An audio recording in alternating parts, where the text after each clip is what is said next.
Yo, it's me, Mr. Red Fox, owner proprietor of BS Busters. I'm joined by another panelist here. Introduce yourself, sir. Hello, my name is Kavashi Abominito, and I don't really have much of an introduction.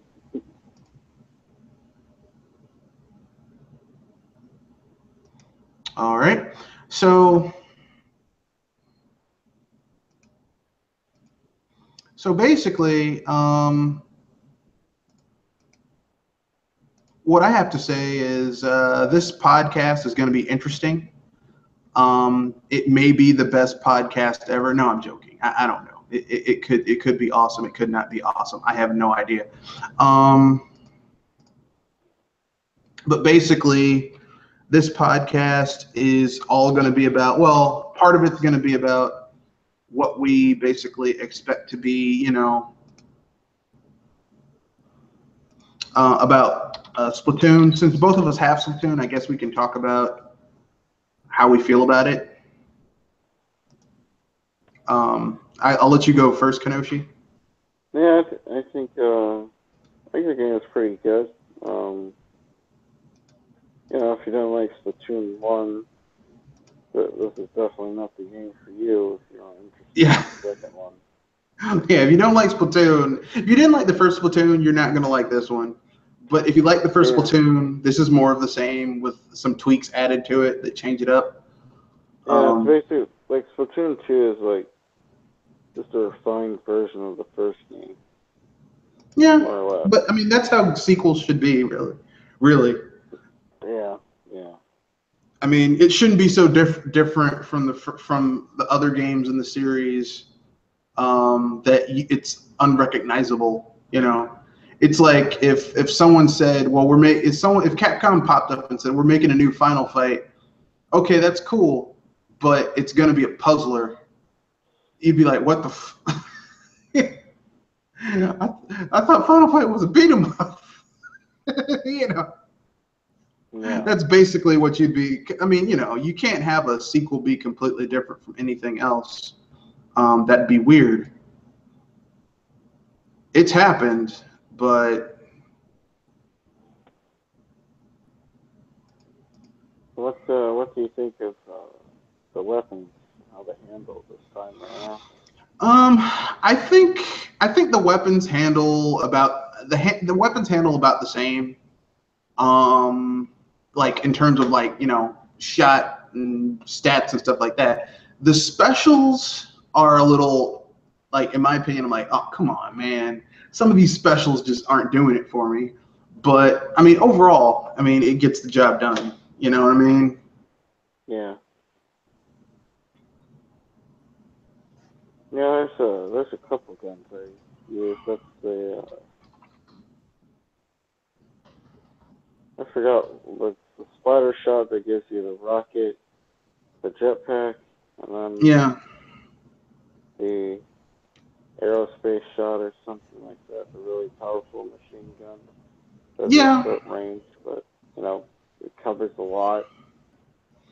I mean, all the. Go ahead. No, go ahead. I'm sorry, I almost cut you off. Oh no, I was just gonna say that. That's the biggest part of the game is seeing how much of the ground you can cover. It's not how many people you can splat. Oh, there is a satisfaction in splatting people, though. I mean, I'm just going to keep it real. I like all of the little special abilities in the game. I mean, all the weapons are really cool. Like all the weapons are really cool. The stats haven't really changed in terms of like the damage they do, how much ink they use, stuff like that. What has changed are the specials. The specials really changed, which kind of, I'm like, some of these specials are like, like what they use to replace them. It's like the Ink Storm, not as badass as the Ink Strike. I'm sorry. I know people are like, it doesn't bother me. I don't know. There was something just awesome about using the Ink Strike. You know what I mean? Yeah. Ink And if you knew what you were doing, it could really be like an awesome weapon to use in a fight. But yeah, I mean, I know why they did it, because it got kind of cheap. Like, you'd have a team of everyone using NZAP, the alternate NZAPs, the American NZAPs that were the Japanese NZAPs that had the ink strike, and they'd ink the shit out of everything, and then in the middle area, they'd wait till the last like 3 seconds, and then just ink strike the middle of the thing in order to win a fight. Yep. Hey, don't hate the player, hate the game. Well, I'm gonna hate the players. I'm gonna hate the people who did it, and I'm not gonna hate the game. I'm gonna hate the people that did it, because it like they did not use the ink. The ink strike was supposed to, like, okay, these dudes are camping over there. They're hiding. They're like using this area as like a fortress.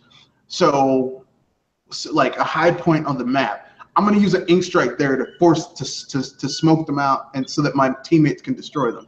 That's what ink strike was supposed to be used for, and then people just like abused it, which is, I mean, that, like, here's the thing.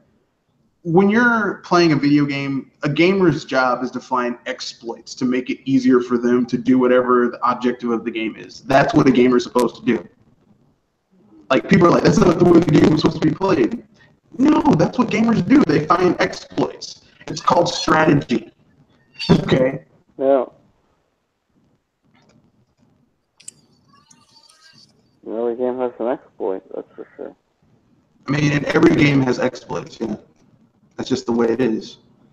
It's like, okay, you're talking to people who basically found a way in Mega Man 2 to use the Thunder Shot and the pause button to do multiple hits of damage to an enemy. Like, someone figured that out. Or, in Super Contra for the SNES, like, basically by rapidly shifting between R and L, which lets you like shift between your two weapons, you could juggle them and fire like a barrage. Like, because basically, like, let's say you had the spread shot. The spread shot had a set interval. It would like shoot like 2 volleys, and then there would be a pause.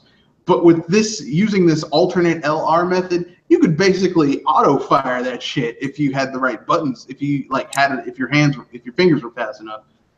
So, gamers find exploits. That's what we do. Yeah. Because we're cheap bastards now. Because that's called being a gamer.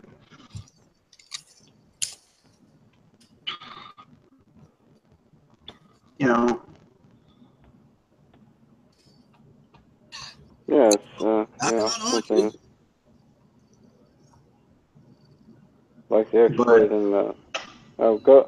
What was that news you had, Triple M? Yeah. It's time for you to take the floor, sir. Yeah. Right. Well, I could have been here sooner, but for some reason, Google was acting like a bitch. Oh yeah, it's like I'm being silenced here. But anyway, let's get this BS Buster show started. Let's see. Before I do that, I need to do some screen share just to get my point across. At least some of these. Who's laughing in the background? They're really enjoying themselves, whatever they're laughing about. Jeez. Yeah, that's actually my sister. You're hearing. Didn't think she would laugh that hard enough, but anyway. So I got the first topic here, basically saying an EA executive says that Nintendo is listening to third parties for the Nintendo Switch. It's kind of, I feel a bit like someone is slapping me just right in front of my face.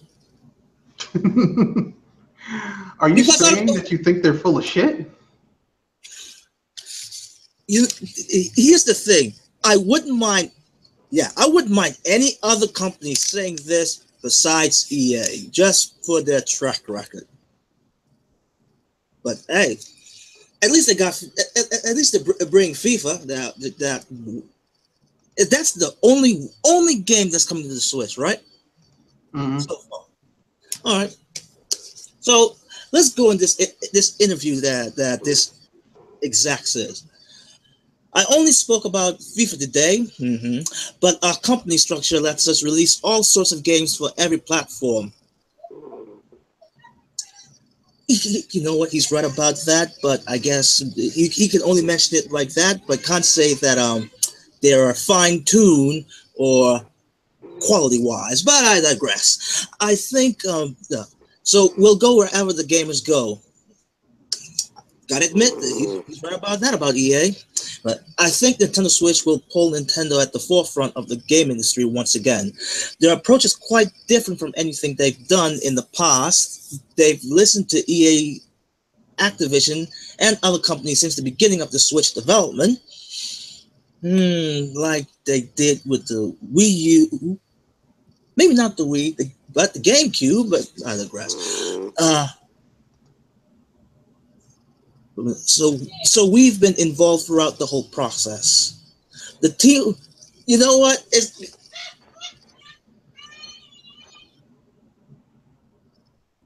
kind of this particular part kind of brings me back about the whole that rumor that was going on some time back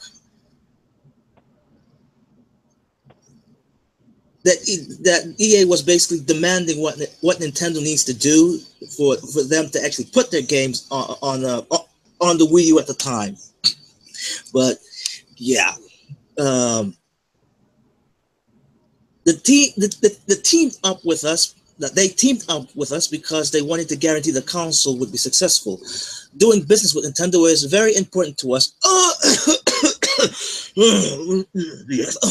We'd like to bring more and more games for everyone. I'm sorry, but does anyone else really take this seriously? Well, you know, people always like to say when someone says something that you don't believe, take it with a grain of salt. This, I would say, if you could somehow desalinate all of the oceans in the world, and take all that salt, and then take all that salt, and then maybe you'd believe that, you know, because that's a load of horse shit. Let's sift through the bullshit of all of this, really. They only spoke about FIFA today. That's the only game that they could really put on because they had the engine lying around for the Vita, and for them, they consider the Switch to be a portable. It's a handheld. To them, it's very easy for them to put it on a handheld. It's cheap. So, and FIFA is big in Europe. Not anywhere else, but Europe, yeah. Okay then, Kenoshi, I'm muting you. You're snoring. But yeah, okay, so that's fair enough. So we'll go wherever the gamers go. You'll go wherever it's cheap for you to put your games that you know you're going to make a profit. Gamers have nothing to do with it. I think Nintendo Switch will put Nintendo at the forefront of the games industry once again. Okay.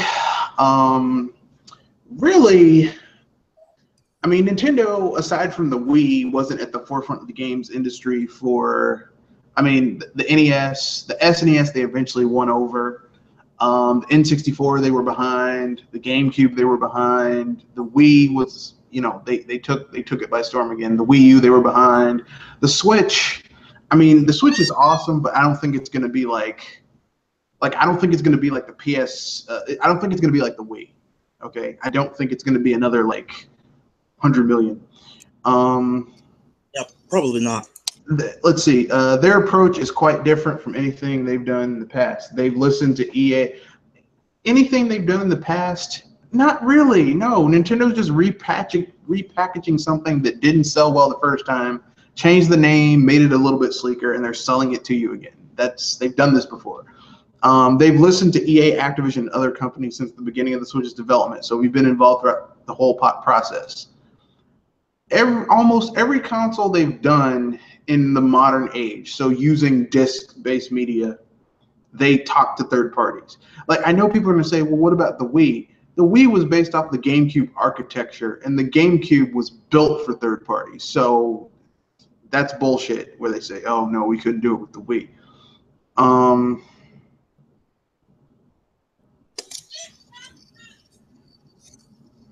And let's see. So yeah.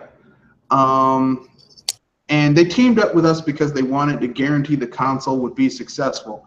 No, they asked if you wanted to be on board because right now the Switch is popular and you guys need to have some type of footprint on the platform, okay? Because it's the hot thing to have right now, okay? The Vita died, the PSP died, the 3DS is still chugging along, but it's getting kind of long in the tooth, okay? And you know, you guys are treating this as a handheld, and like, believe it or not, you guys need to have some type of game on a handheld. Okay, that's it. That's the end of it. And doing business with Nintendo is very important for us. Yeah, that's why you put so many games on the on the Wii U. And we like to bring more and more games over for everyone. No, you wouldn't. You want to put cheap. You want to turn the Switch into another Wii where you can put shit on it, make money, and then put those games on the PC, PS4, Xbox One, etc. So yeah, like I would say out of the 6 things this dude said, only about 1 of them is true. Ooh, even harsher than me. But fair enough. But really, like 6 things in here, 1 of them is true. It's true. We'd like to bring more games over there for everyone. Yeah, you want to put like carnival games on there.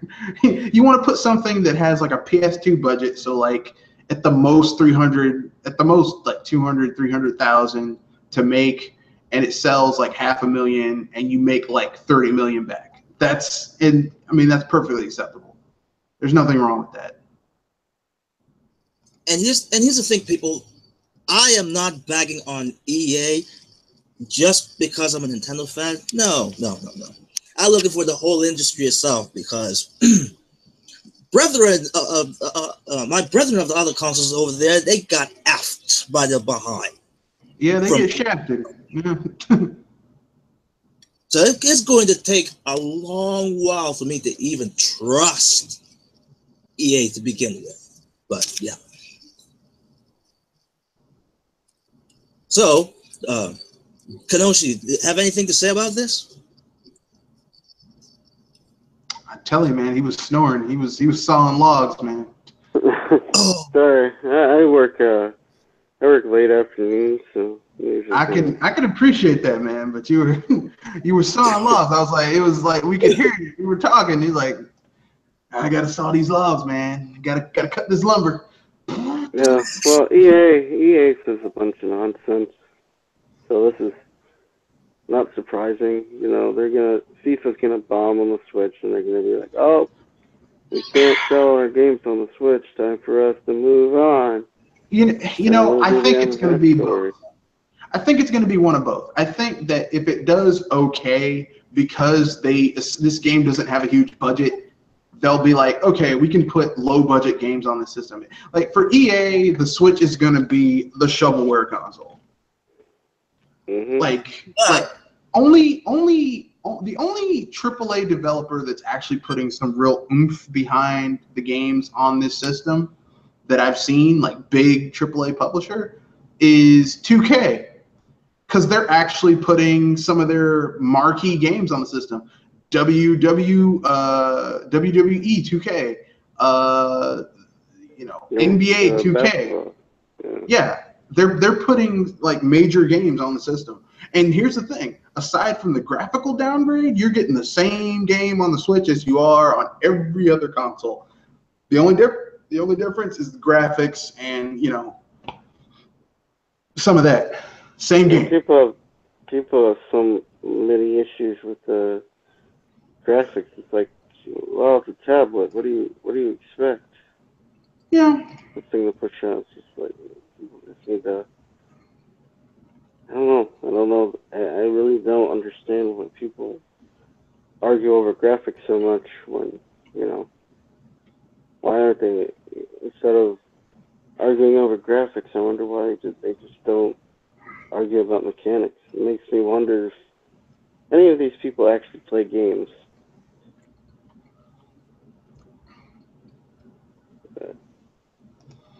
But I mean, like, here's the thing: I have nothing against people.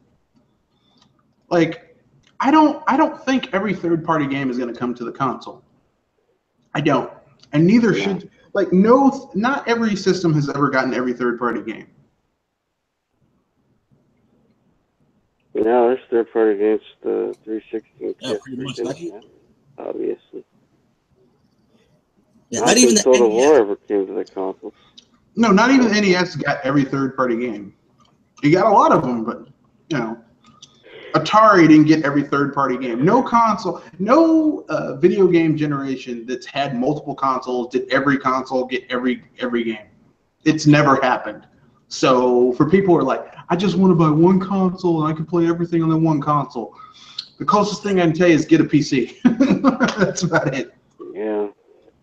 Yeah. And even then, you're not going to be getting first-party shit. So unless it's Microsoft first-party shit, then you're okay. Oh gosh. Because they have no first-party exclusives. Well. Yeah. You were saying, Kanoshi? No, that's all I have. Right. Well, on to the next news. Oh, by the way, I should have said this before. These are most of the news that was that came about when I was basically non-existent. Okay. And some new, and from most of these I got from our lovely YouTuber, Event Status. But then even him, I'm going to give some critique. But on to the next news. Confirmed, Nintendo Switch won't have Netflix or other media apps at launch. Now, I've heard you guys said something about this before, and I find kind of interesting when I gotta go even lower. When this writer says that at launch is important, and also around here. At the Wii U didn't have this stuff at launch either. Now, even Event Status brought this up that Nintendo should have Netflix and all that streaming service at launch. But I have to ask this: if you want this at launch for the Switch, would you wanted to wait a bit more for those to happen? Because I'm pretty sure at around that time that Nintendo was still trying to make a deal with Netflix or these other streaming services that probably didn't get it pinned down for the release of the Switch. So yeah, I think you can say this is a compromise. But also, I would say this, as in, if you wanted to wait longer, you might as well get just playing the games and have that later, or you basically wouldn't get squat. Fair enough. So yeah, and even though this writer and Event Status said that the launch is important. Oh, also this writer mentioned that. It's a standard now, and I'm like, really? If it's a standard, okay. The two out of three console manufacturer has done it. Maybe this last generation with the PS4 and Xbox One, but I'm not sure that they've actually done it with the with Sony done it with the PS3 and Microsoft with the 360 at launch. Even on top of that, the Wii didn't have at least Netflix at launch. No, it didn't. It took about, I want to say it took about 6 months to almost 9 months. Like, it took a while for it to get Netflix, and it took even longer for it to get Hulu and Hulu support. So, I mean, you know. So yeah, I don't think this is an issue now. I mean, I understand how people feel about it, but it isn't really an issue now because let's keep it real. Now,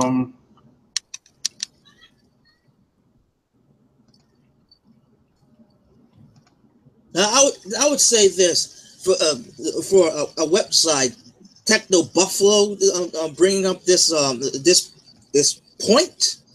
I can understand that because technically they're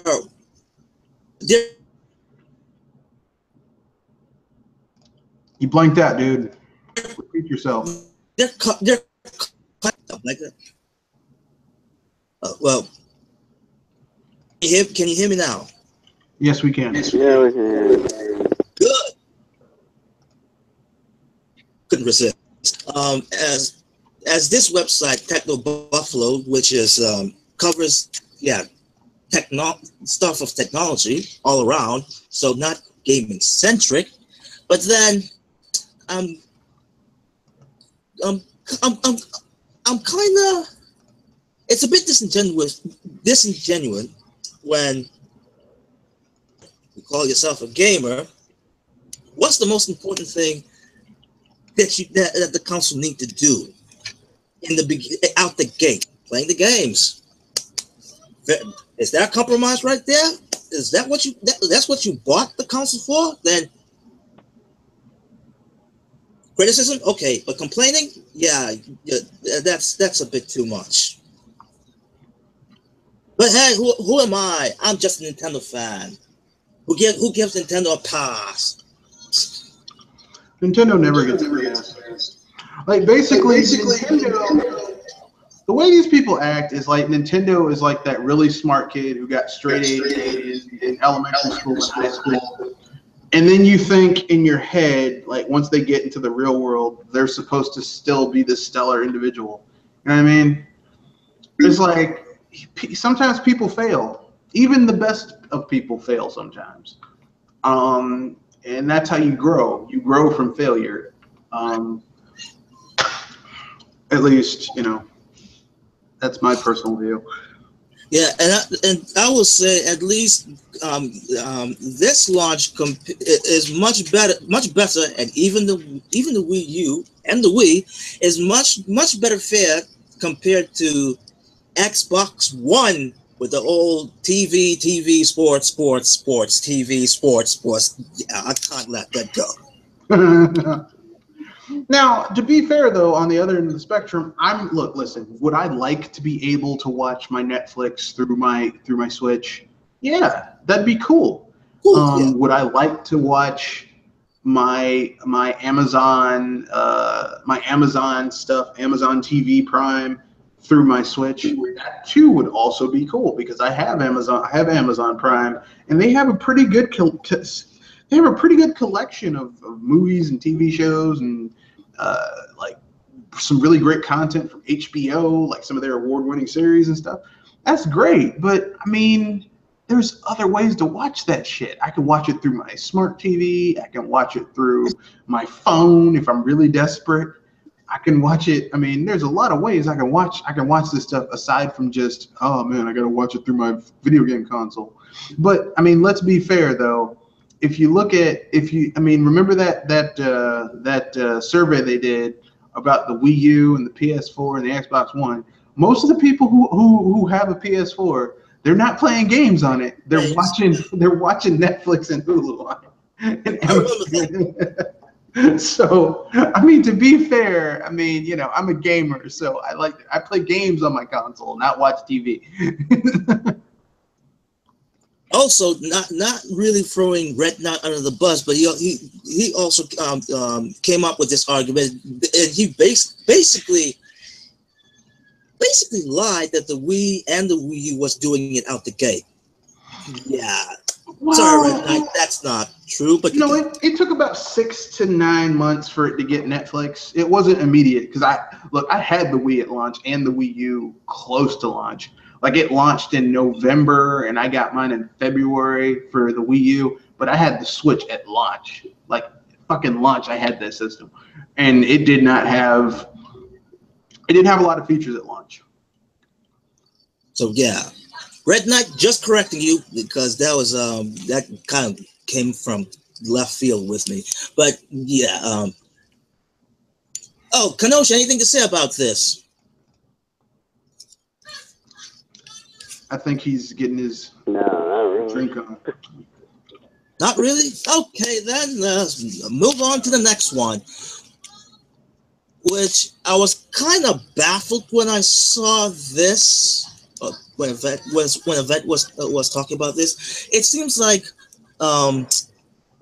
someone predicted that the Switch will sell 40 million units by 2020. Well, that's not really a out there prediction. Yeah, I would think. Wouldn't that be jumping the gun? Well, I mean, it's just a prediction. Yeah, the sales actually could slow down a bit. Yeah, I mean, after they go through usually what happens with these new systems. I mean, if they can start supplying, like get the supply up. I mean, the manufacturing up. If they get manufacturing up, then it wouldn't be surprising for them by the end of this year to have. Well, they probably have already. They're either approaching 10 million. They'll probably approach 10 million or be above it by the end of this year. And if Nintendo can continuously drop great games for the system, like going into through the end of this year into next year, because they have system sellers. Like Mario Odyssey is going to be a system seller. That game's going to sell continuously throughout the life cycle of the Switch. So, I mean, if they can drop more system sellers, I mean, you know, if Metroid Prime 4 comes out next year, shit. That's all we need to say. Just shit. You know what? Thank you for bringing that up. Speaking about Metroid Prime 4 and Samus Returns, I guess like you chaps said before, to the people that complain they didn't get enough Metroid love, you guys better do everything, and I mean almost everything, to get those two games to sell like hotcakes. I don't care. Nope. Let me roll back. I wouldn't care as much how you guys spread the word. The only thing I really do care if someone would be stupid enough to put a gun at someone's head and force them to buy the game. I don't want that. No, I don't want to see. No, they can do that too. You better buy this game and blow your brains out. Actually, no, that sounds horrible. Don't do that, please. This podcast does not condone violence against other people unless they're Nazis, because fuck those or guys. Threats. Nazis or child molesters, have at it. Have at it. Yeah, the reason why I say this, because you guys will complain so much, and from a long track record that I've seen, well, since after Metroid Prime, those sales mean SHIT. Less than that. At least you can take shit and put it on. You can mix it with some soil and put it on grow some vegetables out of it. You know, you can recycle it and use something. It's less than that. Yeah. Anyway, moving on. If Kenosha doesn't have anything to say about this. Yeah, probably not. So, alley-oop. Now, no way. Please. Thank you. Now, this is very interesting because I actually wanted to talk about this since even before I was non-existent. Because it actually relates to another, well, not news, another tidbit that I wanted to say. Now, Reggie confirmed Zelda is Nintendo's last Wii U title. Games will still be sold and online will continue. I have a problem at the time when something just like a light bulb was lit up in my head. Now, Advance Days kept berating Nintendo that Nintendo said that they were going to keep supporting the system, aka Wii U. But because of this, because of this news, he's berating Nintendo because Nintendo basically lied. Actually, really thought about it. I was like, wait a minute. They did not lie. They may not have told all truth, but it's not really a lie. Because for one, they only used the word support. They didn't went to specifics. They didn't went as specific about more games coming out, the service being shut down.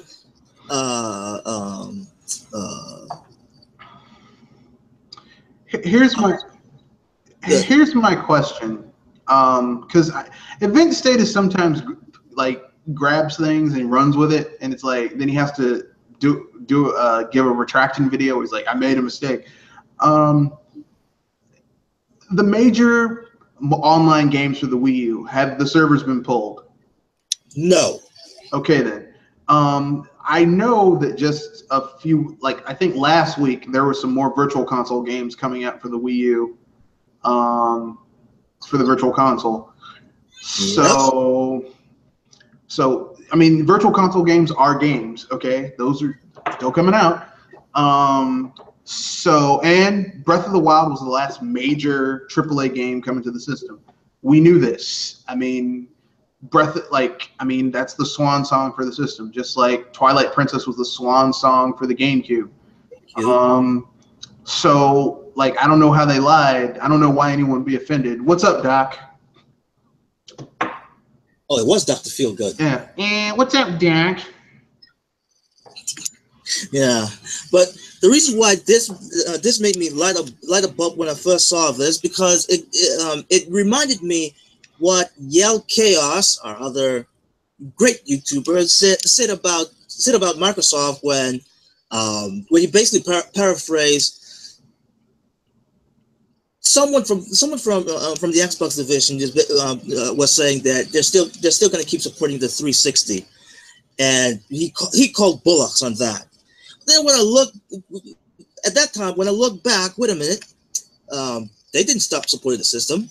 I mean, the service for the 360, the online service is still up and running. Well, to my knowledge, at least that is still running. So that is not a lie too, which I gotta give it to Microsoft, because it really wasn't a lie. Yeah, but I mean, let's keep it real though. Like a lot of the things Microsoft does, I mean, that's one of the reasons I kind of have so much disdain for Microsoft as a video game company, because a lot of things they say are just total lies. It's like, yeah, we have them. Like, remember in 2015, they're like, we will have the most first-party games for video game console this year, and it was like one game came out for the Xbox One that was exclusive for the system that year, and it was like, come on, man. Or they're like, we have true backwards compatibility. No, you don't. You know, it's like, those parts were really disingenuous. So only that one part. Oh, and at the time he was Yell Chaos was talking about that in when they were reviewing E3 2014. So yeah, and this is what I actually want people to understand. Listen carefully. What words, what context, what sentence that they're going to come out with. Because if it's if it's like open-ended like that, yeah, they're definitely covering their bases. But I mean, but that's the thing. They weren't really. I mean, the dude literally said what he needed to say. I mean, they weren't really like hedging their bets. They were like, "Look, this is going to be the last game for the system. We will continue to support it." Which, I mean, like, here's the thing: you don't want to lose the goodwill of your customer base. Exactly. I mean, look what happened to Microsoft with the Xbox One. Why do you think the Xbox One is what has been in such bad straits? Because Microsoft basically said F you to the people who bought 360s. I mean, basically that's what they did. And now they're trying to get back, well, we were just joking. Please come back. Yeah, which to my surprise, I recently discovered that even GoldenEye for the Wii, a Wii title, its online portion of the game is actually still running to this day. That's because it's pair versus pair, so I think it's pair versus pair. Well, yeah. Gosh, they gotta give it to him for that. That's still pretty good. That's still pretty good for a little for the little GameCube. I mean, for the little well, I mean, the Wii basically is kind of a super GameCube. So yeah. So Kanoshi and Doc, you guys got anything to say about this? Dr. Feelgood, do you have anything? We can hear you now. Yes, I can hear you. What's the topic now? I'm sorry. We were just talking about how essentially, for all intents and purposes, that like people were getting mad because Nintendo, like some people were saying that they lied or that they weren't doing it right when they basically, like Reggie came out and said, "Look, Breath of the Wild is going to be the last game for the Wii U. We'll continue to put games on the system. You know, like games will still come to it,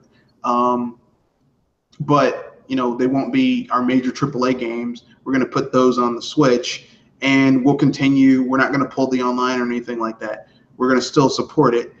Like, and people thought they were being disingenuous when they said that. No. I mean, it's Nintendo's last game, but that doesn't mean third parties can't make games because Darksiders still came out. And I heard there were a few more games coming out later on this year for the Wii U. But at the end of the day, let's play devil's advocate. Let's say Nintendo did lie. And it wouldn't be the worst. Because who remembers how Microsoft completely killed off the original Xbox once they launched the 360? No one talks about that. How about the PS4 and it not being backwards compatible at all? Period. Yeah.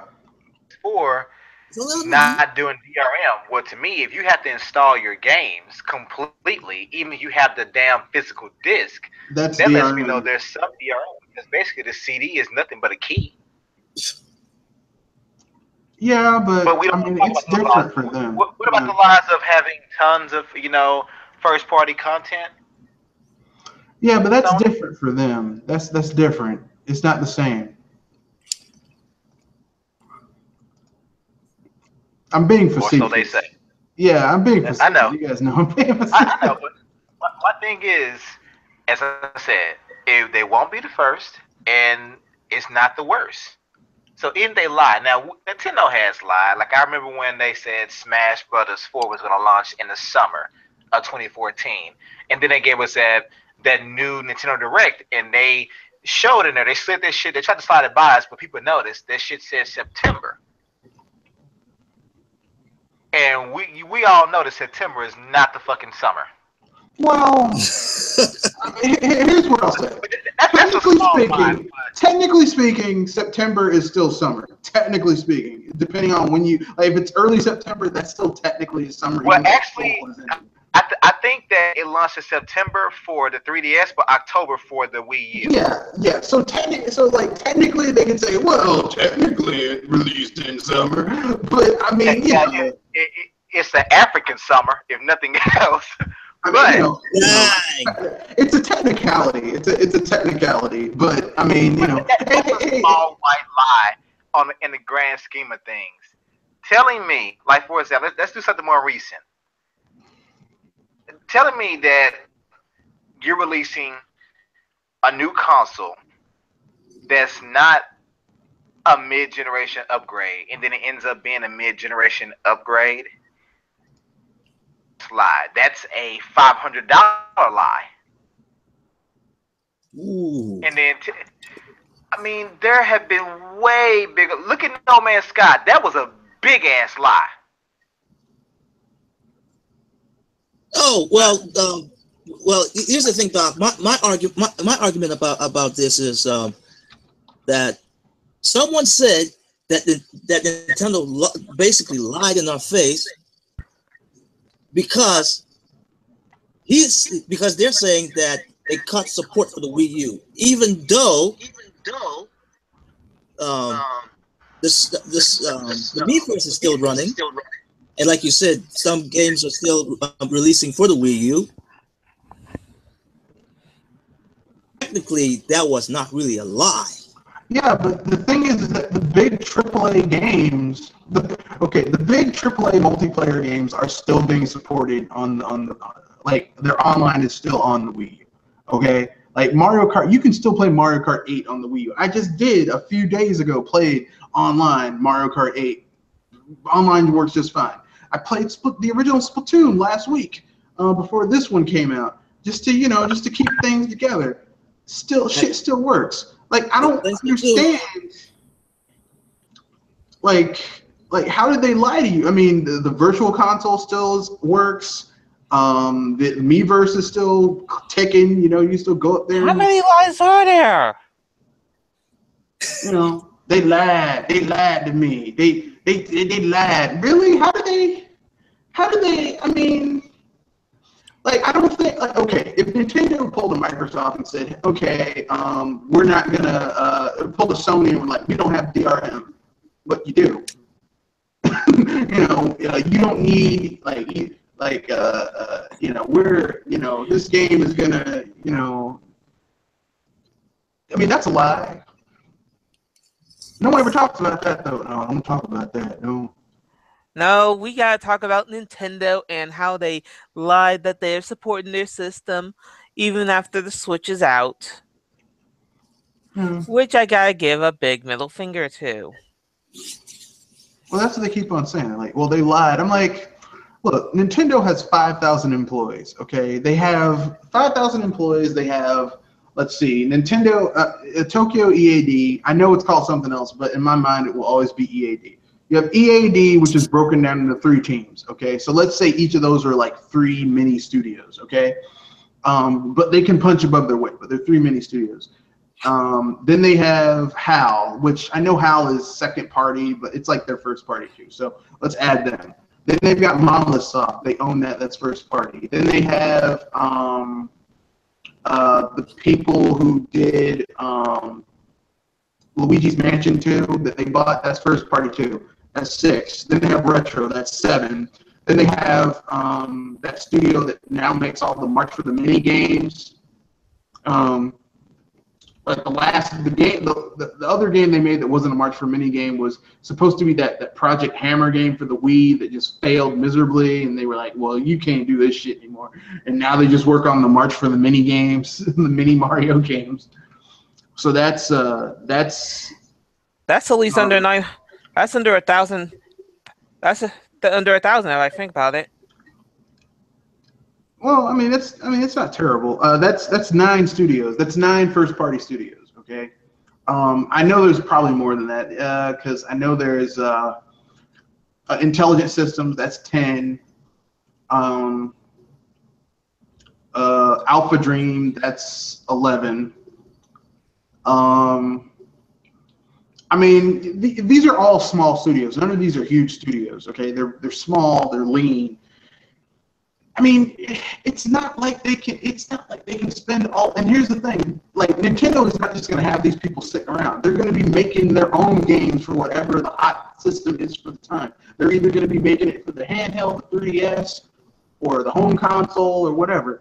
They don't have the resources to be supporting all this different shit. I mean, look, I wish Nintendo supported all their old consoles. I wish they were still putting out Super Nintendo games and NES games and N64 games and SNES and GameCube games. I wish they were, but they're a small company, okay?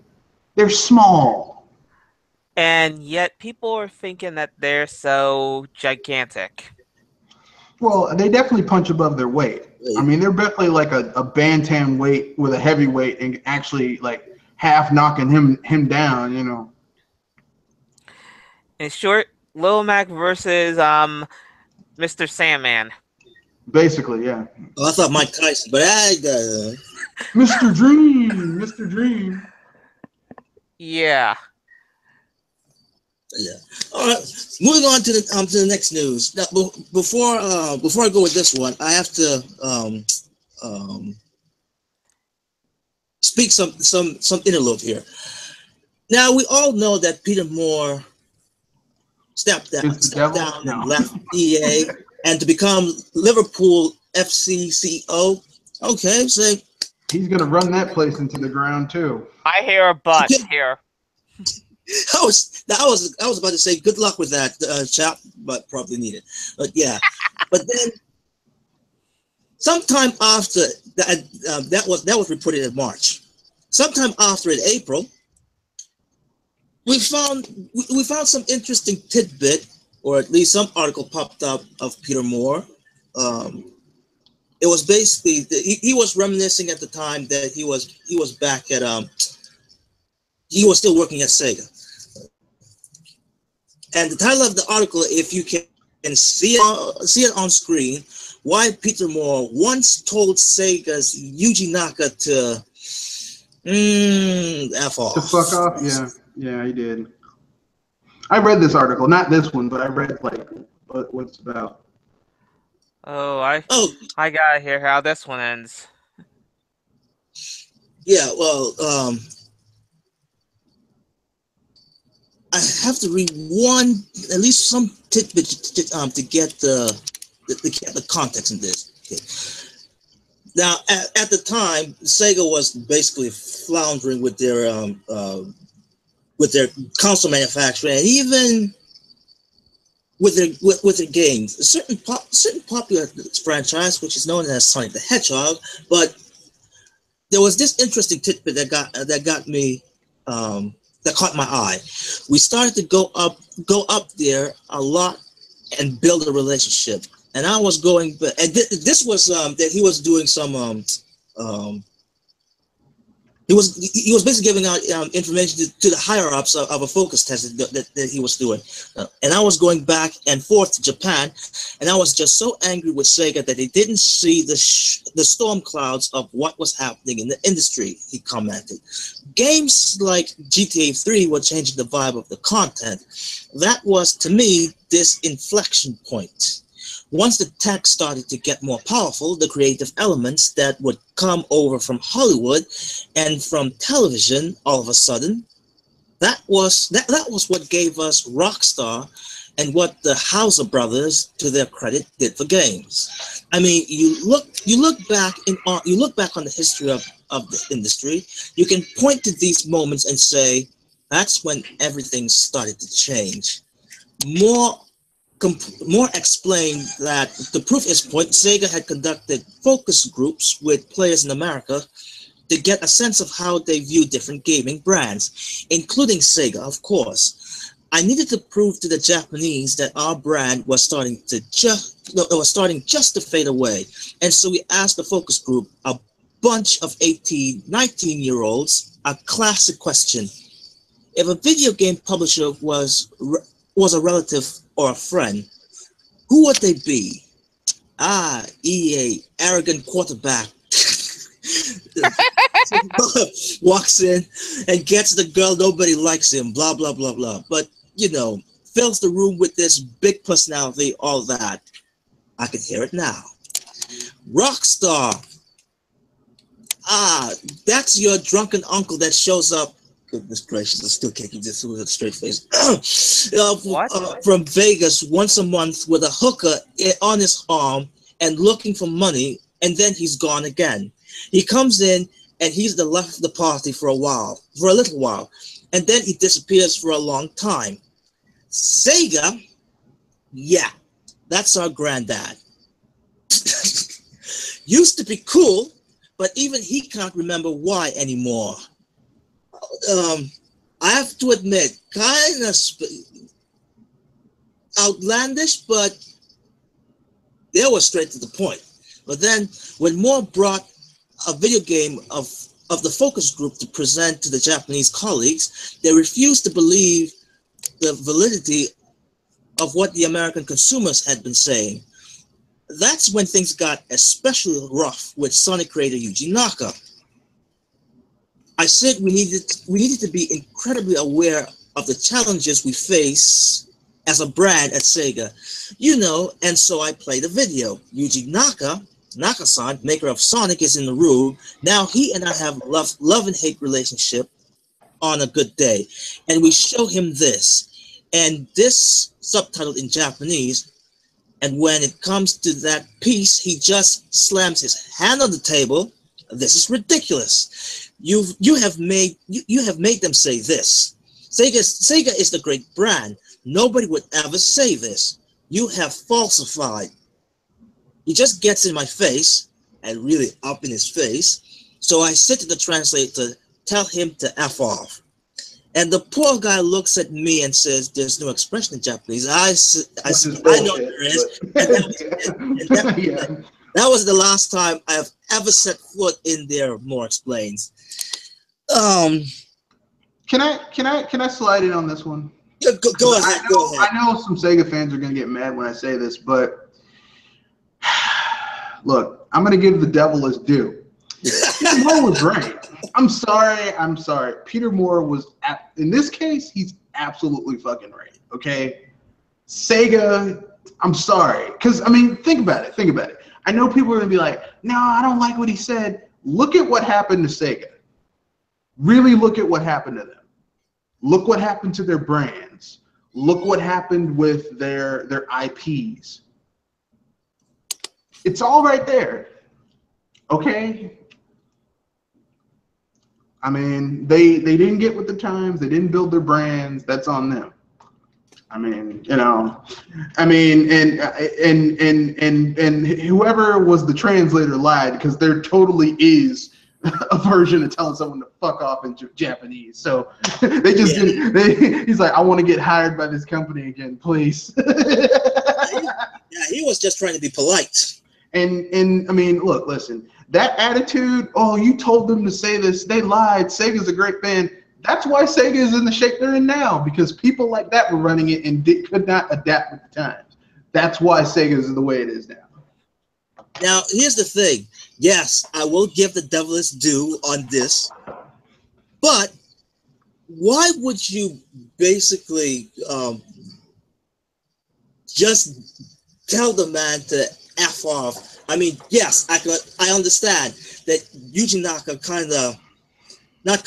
he really overstepped his boundaries right there, like being right up Peter Moore's face to say that, or even accused of him doctoring this footage. Can I play devil's due? Can I play devil's? I'm going to give you a similar situation. Okay, a long time ago when we first started doing podcast together, I confused the second Legend of Zelda game, The Adventure of Link, with another title, like Link's Adventure, something like that. And you corrected me, okay? And that would be the equivalent of me basically going up to you and saying, you're a goddamn liar, you made that up, right? Yeah. You would be perfectly in your rights to say, you need to go fuck yourself. I didn't do that because I'm not an asshole. But my point is that, like, Peter Moore, okay, look, Peter Moore is, I mean, like he's a grown-ass man. And have another grown-ass man basically look you in the face and essentially tell you you're a goddamn liar, you're lying. And this man, like, clearly this dude had video. They didn't like take these people as, you better say this shit or we're gonna shoot you. This was he was head of marketing for the western part of the company. That was his job, to take video and like do surveys and find out where they should go. He was doing his job, and basically when he came back with information they didn't like, they said, you're lying, you falsified this information. No, this is what people said. I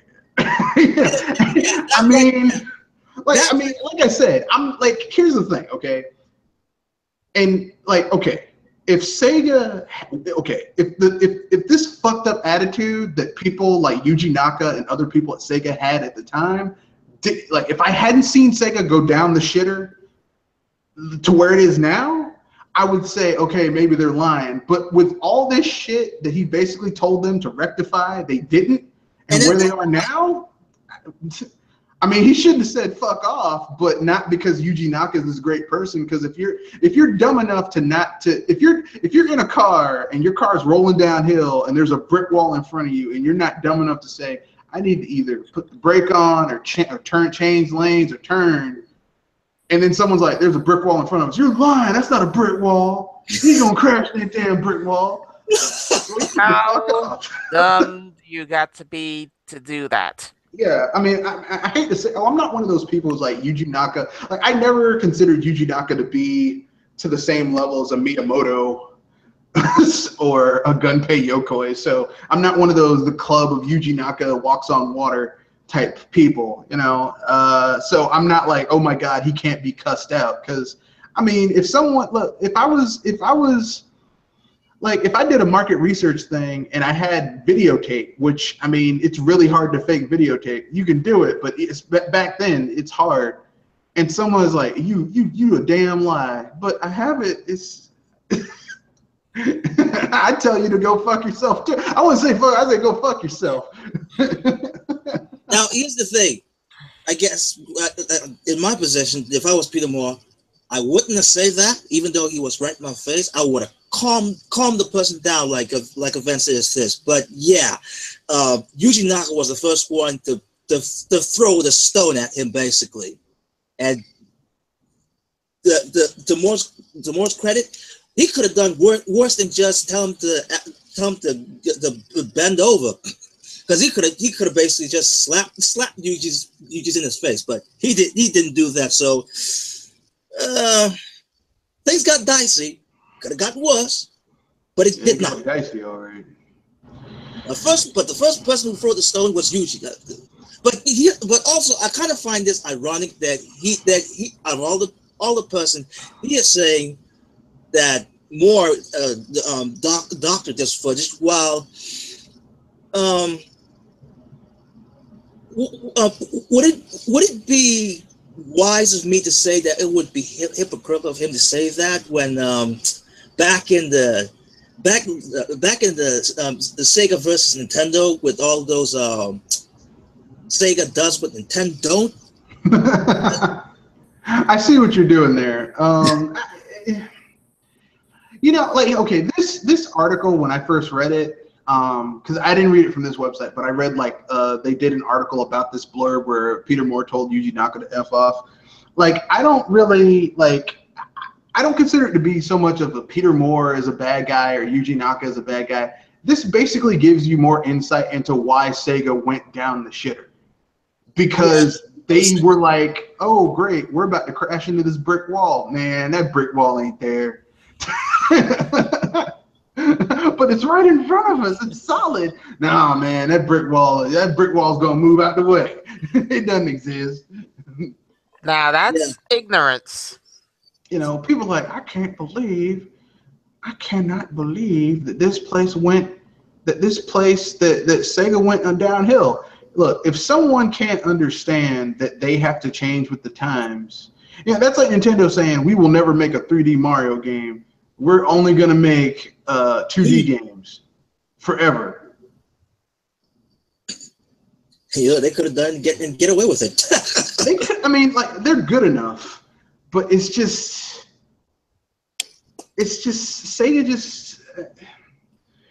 The problem with Sega is that they didn't know when to jump off the horse. You know, like they did everything they could to ride the Sega Genesis until, like, and like, at first they tried to go after every damn trend instead of focusing on solid gameplay. They're like, well, everyone else is using FMVs. Shit, we need FMVs too, but we can only use FMVs with a CD. Well, we'll create the Sega CD. Yeah, that's gonna be great. Why? Like, the technology isn't that good. I don't care, man. Just do it. Some things were not meant for that time space. Nah, man. Yeah. But they're still doing it now. We still have FMV. They're just called CGI.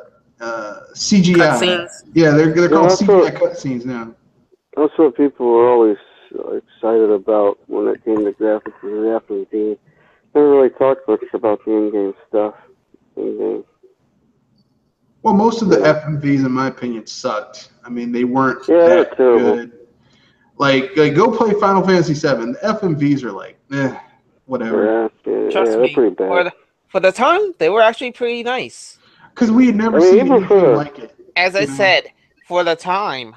Yeah. Even for the look time. at it now, it's like watching an old movie. Well, even for the time, it wasn't that great. Because you saw, like, I know you don't like this movie, Mr. Red Fox, but you saw stuff like Toy Story come out, and it's just like, well, shoot. It just made everything else, all the other, like, FMV stuff was pretty bad. No, I don't dislike Toy Story. It's just when I was a kid, I used to go to aftercare because my parents worked, and there was only like one video they showed every day to everyone there. If you want to watch a movie, it was always Toy Story. Do you know how many times I had to hear, "You got a friend in me. You got a friend in me." Oh, Jesus. No. I'm sorry. Yeah. I'm sorry. But no. Seriously. I can't. I never want to hear Randy Newman saying "You got a friend in me" ever again. Like if Randy Newman were in front of me and he started singing that, I would punch him in the face. You got a friend. Shut up! Shut up! Shut up! Don't dare! I would choke him. I would literally choke him. I am glad I got other movies to enjoy for that one. Thank my family for being Disney fans. I mean, I like Disney movies. I mean, I can listen okay, and here's the sad thing. I fucking love I can listen to Beauty and the Beast with Angela Lansbury singing that theme song, and I can listen to the whole soundtrack of Aladdin. That's really good. That A Whole New World, that is like a really romantic song to listen to. But I never want to hear "You Got a Friend in Me" ever again. And if I have to watch Toy Story, like I saw Toy Story 1 so many times that it just no. I'm in Toy Story now. Yeah, I can't do it anymore. Yeah, I can only imagine if you ever saw Toy Story 2. But anyway, back to Peter Moore. Yeah, he called that dude a liar. I mean, what? I mean, like I said, okay, he was director of marketing. He was like the guy, and he was the Western guy who was going to help them with their Western strategy to help them get back into the Western market. And he basically was doing his job. He took video to show them, and it translated it. And then to have someone say, it's bad news, so we're going to ignore it and accuse you of lying. Really? Oh, but here's the thing. I forgot to read this part because this is where it gets very ironic. I really get upset, but to be accused of doctoring a video because there's none so blind as those who will not see, right? I love Sega. I still love Sega, but it was dominated by developers to the extent where Sega as a company couldn't move if Nakagawa-san, Yu Suzuki, Iguchi weren't into it. The world was changing around them, and we were desperate. I said that we've got to get content that is mature. It's ironic to me that one of their best-selling games subsequent to all of that is now Yakuza. Yeah, that is ironic. But you notice Yakuza wasn't really a thing. You know, Yakuza really didn't come about until all those people got ran out the fucking company. Sorry. That's kind of right. That's actually true. And Yakuza, literally, Yakuza is one of the best Sega franchises they have going right now. Because Yakuza it's basically Yakuza is Shenmue, but with a better story, better protagonists, better combat system, and more better music. Yeah, it's just better all around. Yakuza is just better. It's one of the best games. It's one of the best beat 'em ups you'll play. Except it's like a Japanese soap opera. What? So speaking of Yakuza, has anybody heard news about Shenmue? No. That's another Sega. Look, that dude took that money and that dude took that money and ran away. That's what Sony brought his ass out there. They were like, and here you can come out here and beg for some money. Here's $1,000. We'll fly you out here. Come out here and beg some people for money, and then fly your ass back to Japan, and you can live under that bridge you've been living under, and we'll say you're making it was absolutely disgusting how they handled that whole Kickstarter stuff. I mean, that was so gross. I mean, the fact that they trudged him out there and said, yeah, his Kickstarter's gonna start. It's like, you're not even gonna pay for this? You're not even gonna put in a quarter? You can't even That's really bad. You can't even just fund the shit. And here's the thing to remember. This was one of the games of the year that was announced for E3. Yeah, wouldn't it just be fair? Like Sony, look, I know Sony has a money problem, but couldn't they just, just like throw the man like a $5 million? Couldn't they just be like, look, this Kickstarter is coming up, even if they didn't want to fund the whole thing. Kickstarter is coming in, and we're gonna kick in $1 million just to get it started. So to show that we believe in the product. No, man, we're gonna have this man out here begging. Would you please give us now, here's what you guys have to understand, okay? I went to private school where people were always asking for money, okay? Private school, they're always asking for money. Our kids need new uniforms. Could you please give us some money? The kids want to go to Six Flags. We're selling brownies. We're having a bake sale. We're having a car wash. Could you do this? We need some money. They always asking for money. We're having a play. We're selling advertisements in the back of our playbook. Would you please give us some money? Like, they had this man come out there and beg for some damn money for a game. And I'm like, come on, man. Come on. A $1 billion company. $1 billion company.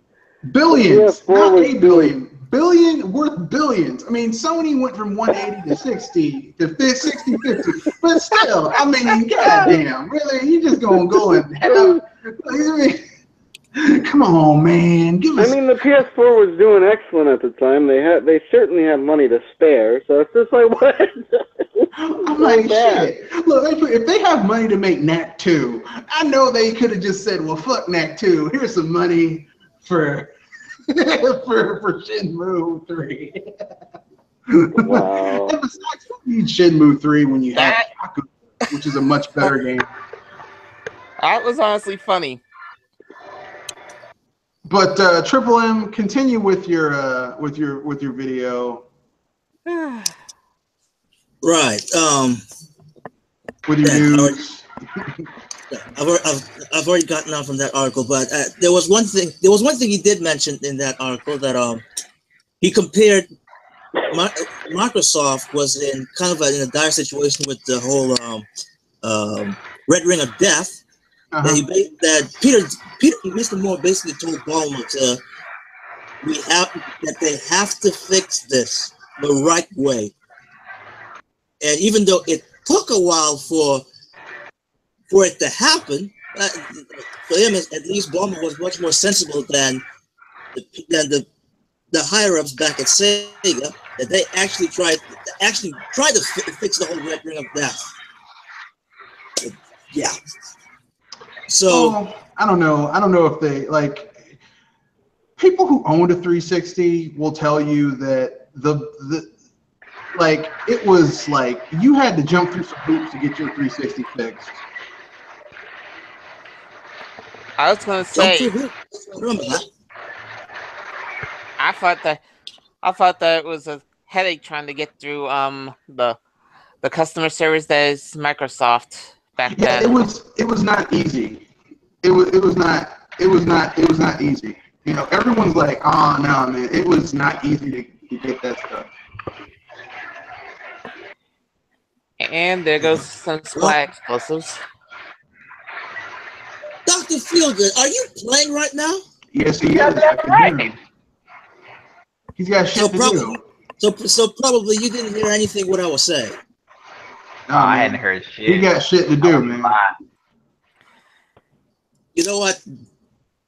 F you. He pulled the F off of his own. Yeah.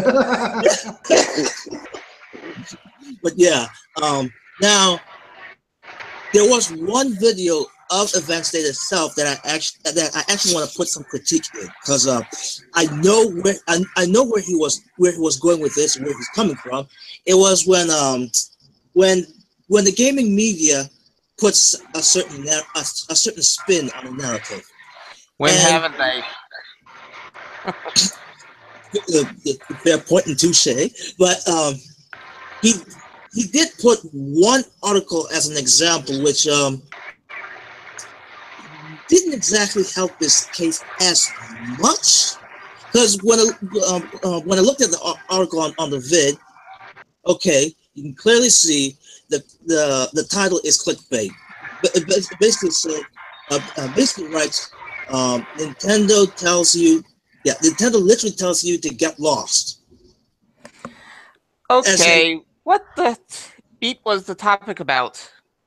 Yeah, but then when you actually look at the core of the article, or even the bold part underneath the title, it was actually saying something about the Breath of the Wild game, as in Nintendo wants you to get lost in the Legend of Zelda Breath of the Wild. Now, I do wish that that event could have basically, at least in the video, not in the comment section, in the video, to point out it's only the title he has a problem with. The article itself, okay, but the title of it, yeah, totally misleading. But the way he was talking about on the vid, it implied that he was basically shredding down the entirety of the article. But hey, that's just me. That's just me hearing what he's saying, or what he's putting out, which is you could have done a bit more with it, Ed, but I digress. There was also a video that you mentioned. Oh crap! What was that again? Oh right. The whole E3 thing about Super Mario Odyssey.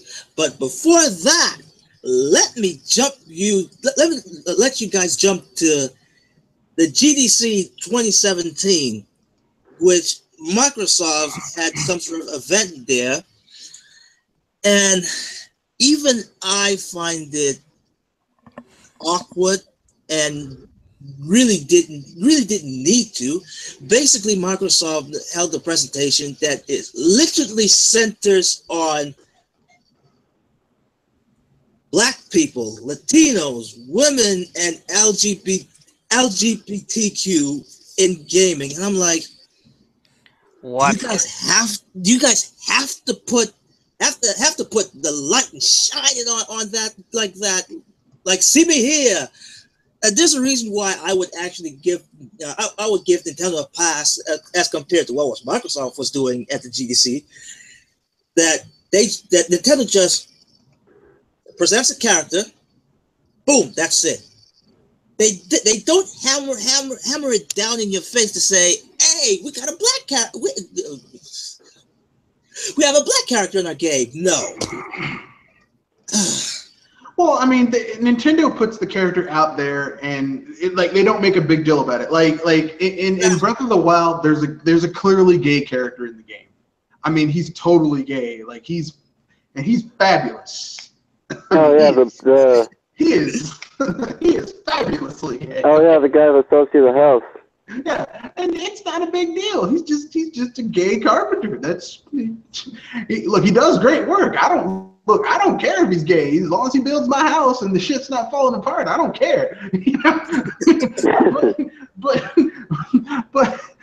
I mean, he's gay and no one cares. I mean, we can make the supposition that a lot of those Gerudo women are totally lesbians. They talk about, well, the Gerudo women talk about finding a husband someday. You know, look, some of them do, but look, man, look. Let's keep it real, okay? It's like Wonder Woman's Island Themyscira, okay? Yeah, some of those women go out and find men, but some of them, I mean, come on, man. I was saying, there's options. There's just totally not the ones that are obvious. Okay, they're just. I mean, look, I don't care. I'm just saying. You have to make this. And first, here's the thing. If you follow social, yeah, I'm trying to be the gentle one here. If you follow social mores, there is gender. Your gender identity isn't like I'm just straight. I'm just gay. It's a continuum. Some people are more straight. Some people are less straight. It's just, you know, it kind of, you know, it's kind of like in math where they had that thing where it's like, where they're like, you know, you can, like, negative can go into infinity and positive can go into infinity, but like you can never get to absolute positivity or absolute negativity. It's a continuum. You go back and forth. Same thing with gender things. So, I mean, hell, you know, those women, I don't care. As I said, Nintendo doesn't make a big deal about their it. Options. The Nintendo doesn't make a big deal about it. They're not like, oh my god, look at that gay guy. He's gay. Look at him. Isn't that amazing? He's gay. Yeah. You know. So if anything, give the people credit. Give the people that look at Nintendo credit for having plenty of things to eye upon. I mean, if there's someone, if you want to have a complaint about Nintendo, have a complaint about them having Ganondorf, a dude who's the only male in a race of tall, curvy, dark-skinned women, but he doesn't want to hang out with them, making more Gerudos. No, I got to take over this shitty kingdom.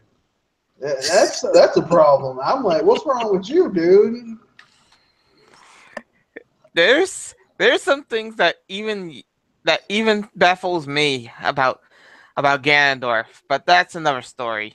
I mean, power corrupts, right? What's wrong with you? It's like, look. If I was the only if power king, corrupts like that, he might as well give up the Triforce. If I was the only king of the Gerudos, I'd be like, so let me get this straight. I am the only king of a tribe of tall, curvy black women who will do anything I want, and my only job is to make more Gerudos. Well, shit. and lead these people to prosperity. Well, I can do that. Shit. Yeah. Like, I wish someone would. Hey, man, you need to take over this shitty kingdom. No, I'm good. I'm okay. I'm Makes good. you wonder who took his job after he fell to destiny. Well, if Link was smart, he'd be like, he would have done that trial like he did in Ocarina of Time, where he's like, I'm now a member of the Gerudos, because that's what I would have done. I've been like, shit. It's like, I'm never going to save that heifer in Twilight in Hyrule Castle. I'm just going to stay my ass right here. Shit. As I said, somebody has to take over for when Ganondorf does that stupid. I mean, sure, I had to sacrifice. I had to cross-dress to sneak in, but hell, once I close the doors and they can't see inside, I can wear my normal clothes. Look, sacrifices had to be made.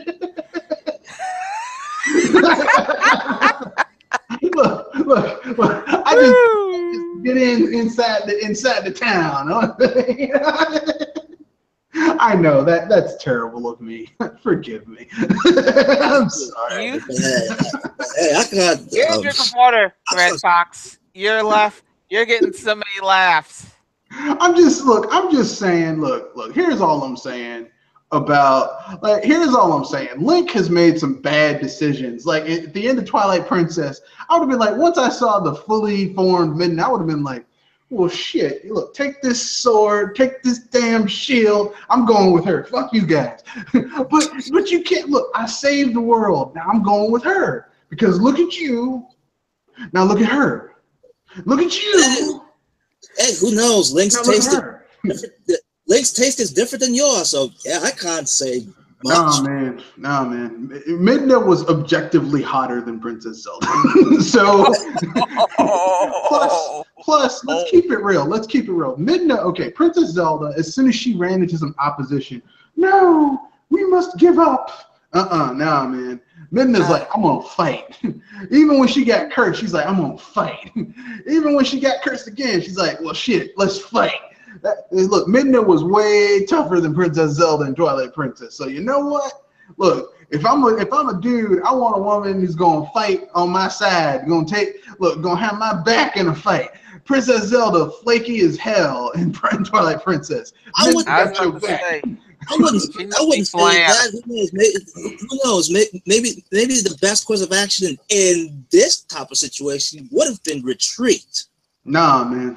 Fight for another day. Nope. When faced with absolute evil, the only thing you can do is resist. You cannot capitulate. Besides, look, Zant was just a plant for Ganondorf anyway, so whatever. Right. Well, on the other side of the coin, that we finally reached E3 this year. Oh God. Which, to be honest. Can we just surmise E3 like this? It was a dumpster fire for everyone except Nintendo. I'm saying. Yeah, E3 was pretty shitty this year. Actually, I got two. I can make it even simpler. The biggest winner, Nintendo. The biggest loser, VR. VR. We are VR troopers. We used to watch that. It was going to be like Power Rangers, but it was totally nothing like it. VR Troopers was kind of nice, but it didn't have the same flavor. No, man. Before Power Rangers came out, it was Beetleborgs, and we watched that for a while because it had a cool theme song. It had nothing. It was Takatsu, but it wasn't like. Believe it or not, I actually saw the entire thing. Yeah, Beetleborgs. Yeah, I remember watching Beetleborgs as a kid. Big bad Beetle. Well, that was the first season, and then the second season they added metallics. And then they came out with Power Rangers, and Power Rangers was hot, so they were like, "Well, shit, we can farm all this Japanese stuff that no one wants where we are, and we just change the names and add a Caucasian kid as the main character, and we got a TV show." So they had Masked Rider, which is actually Kamen Rider, and VR Troopers, which was actually a derivative, like another version, which was actually like Yatterman or Simon or something like that. But I think it was Yatterman. Yeah, it was Yatterman. But I mean, I like the American VR. We are. Oh yeah. VR. And the villain had this fucking lizard. It was weird, man. It was a weird show. It was weird. I didn't pay mind to it back then. Looking empower me. Yeah. Take my virtual reality. It was weird, man. Like people are always like, "Nah, man, they don't smoke weed in Japan." Have you seen? Oh, trust me, there's some sugar over there. Yes. Have you seen some of the animes? Look, people on air don't come up with that shit.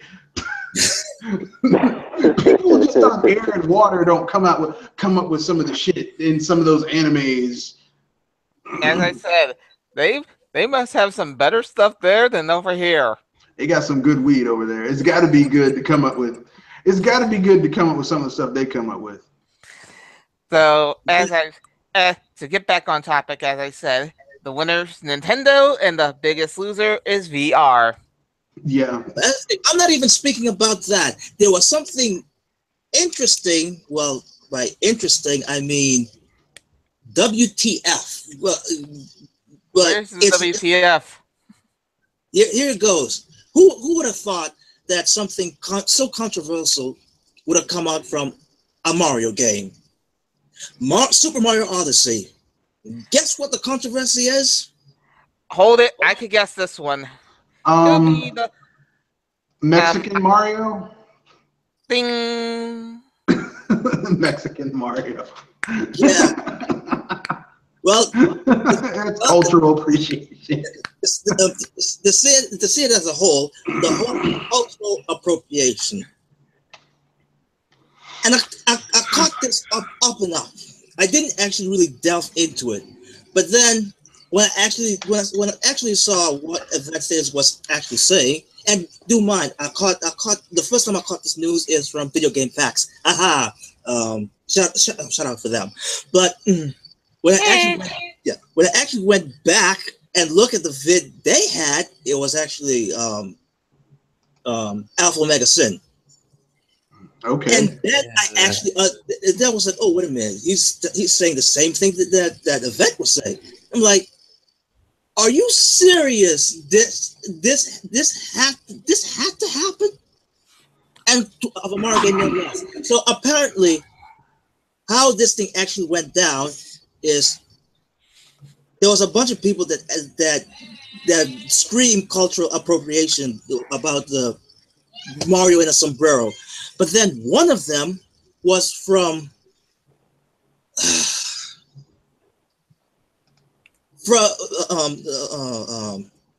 someone that works at Ubisoft. Oh, this Bobby Rich. Ubisoft. I'm like, I mean, come on, Ubisoft. Can't you get your people on a leash or something? No. I was gonna say they should look in the mirror, considering what they usually send out.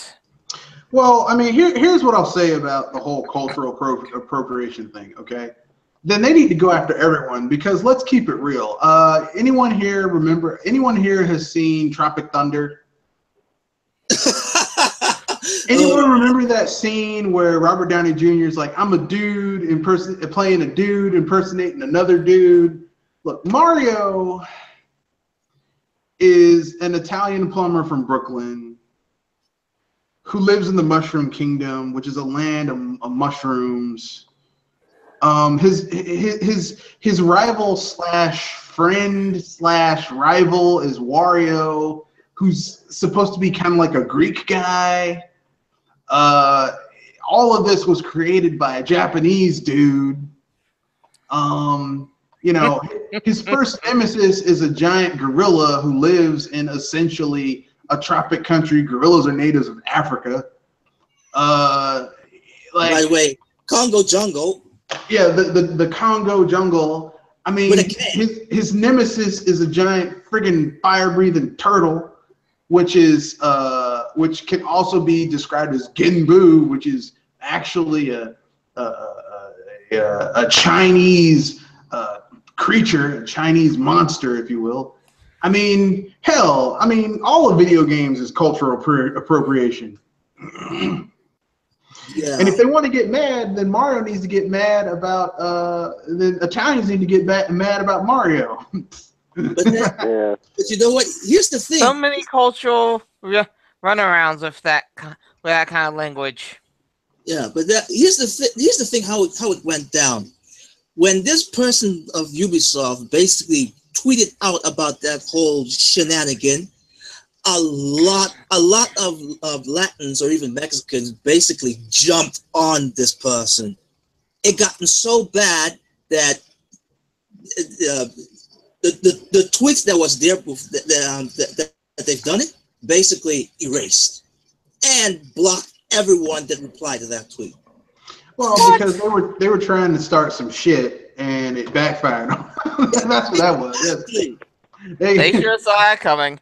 He's like, here's the thing. Like, Mario has always had different outfits that were themed. Like, it's always been like that with Mario games. Like, the only I can think of would be Tetris. But he's always had themed outfits. Like, okay, when he was Dr. Mario, he's wearing an old-fashioned doctor's outfit. When he's when he's the referee, he's wearing a referee outfit. When he's playing baseball, he's wearing the baseball outfit. Like, he just wears outfits depending on where he is. I mean, it's always been like that. Like, why is that a big deal now? I mean, look, I've been to Mexico. We were all wearing ponchos and sombreros. No one was, that's cultural appropriation. Man, it's fucking hot. I need a hat. Shit, it's hot. Look, this Lake Titicaca smells like shit. I mean, I just ate this taco that had chipolinas in it, that type of thing. It wasn't, no one came up to me, Senor, you are misappropriating my culture. Like, no one said that, Yeah. They probably just looked at you funny and that's it. No, they didn't say a word because they're dark people. They're dark-skinned people in Mexico too. I blended right in. I was fine. No one said a word to me. I was like, hola. Me llamo, no, llamo Mateo.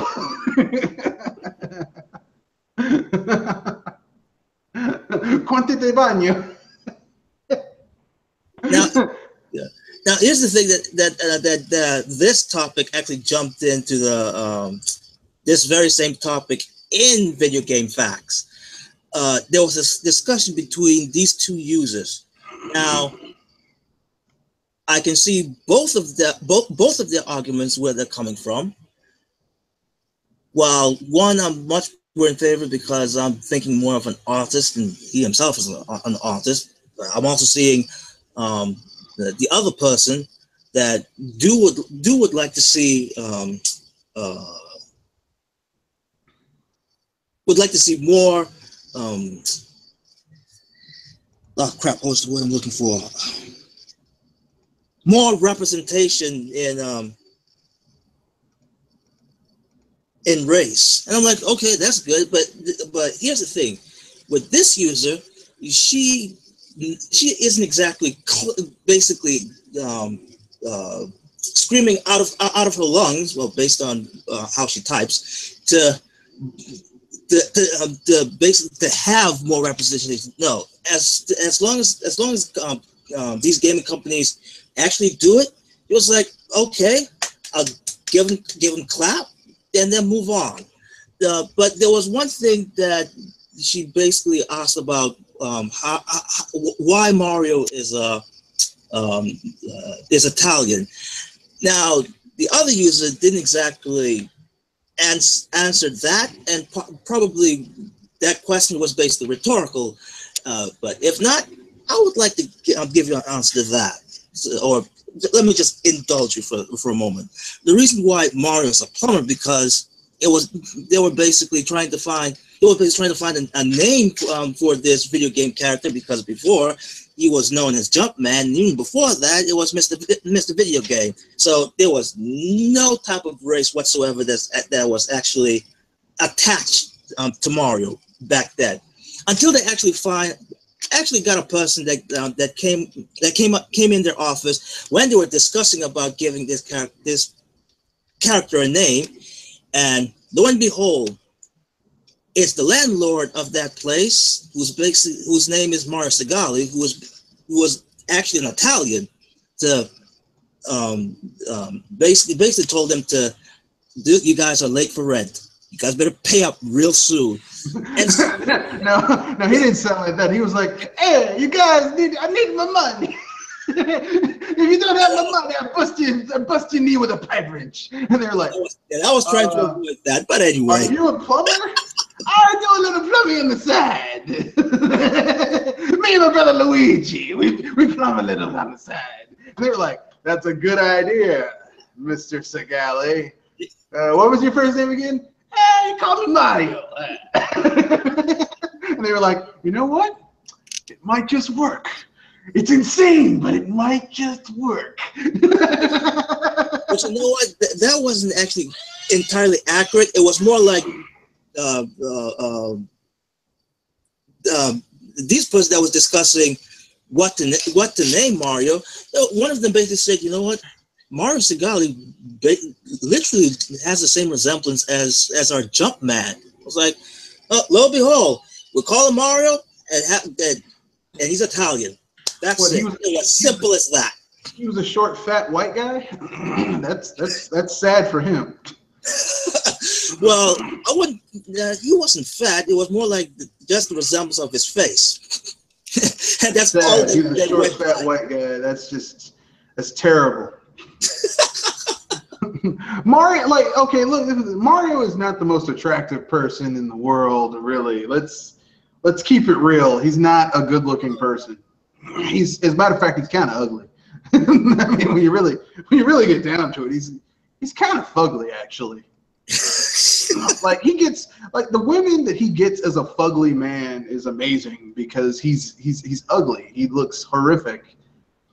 He's literally one of the ugliest people I've ever seen before in my life, actually. I'll give props to him. Just like, well, shoot, if he can get a woman like that, then I should have a home stretch right there. You know, I mean, he's got Pauline, and Pauline is hot. She's way hotter than Princess Peach. I'm sorry. Actually, yeah, since the beginning, since the early Donkey Kong days, you can clearly see that. But and Mario's a little player. He's got Pauline. He's got Princess Daisy from the Mario Land games. I'm like, damn, man, how do you get all these women? I mean, I know you're a plumber, but because Jesus. Here's the thing: he's working it. He's not. He doesn't go all around the world and die for nothing. Whatever. I'm gonna leave it alone. I'm gonna stop picking on him. He's only like 3 feet tall. I mean, damn. With some jumping skills, man. But anyway, moving on to my final. Wait, is this the final? Let me check. No, yeah. Now we come to the final part, which it's too bad that we didn't have this recorded on our last BS cast, because I sure didn't want to bring it up because I wanted to keep it low key, and it's about that time that anniversary of Iwata's passing, and I actually didn't want to say anything, or didn't want to bring anything up, even though a lot of people brought it up, but I just wanted to keep quiet until someone. Don't tell me they said something stupid. Yeah. No, they said something stupid. I know what he's talking about. He said something stupid, and I would have let it go, even after the apology. But then when I actually really delve into it, and to red fuck dismay, I read too much into things, but man, it had so many holes that just really need to be ripped apart. Even though I will give the people or the users at Video Game Facts there, but they didn't went hard enough. But it's the Oddworld creator, Mr. Lorne Lanning. Can't you load fast enough? Okay, finally. Now, I actually went back and listened to the podcast of that was recorded. Was it Game Over Greg or something like that? Anyway, the name will pop out. When he basically said something about Nintendo and Iwata's. But first, this caught my attention. I don't have faith.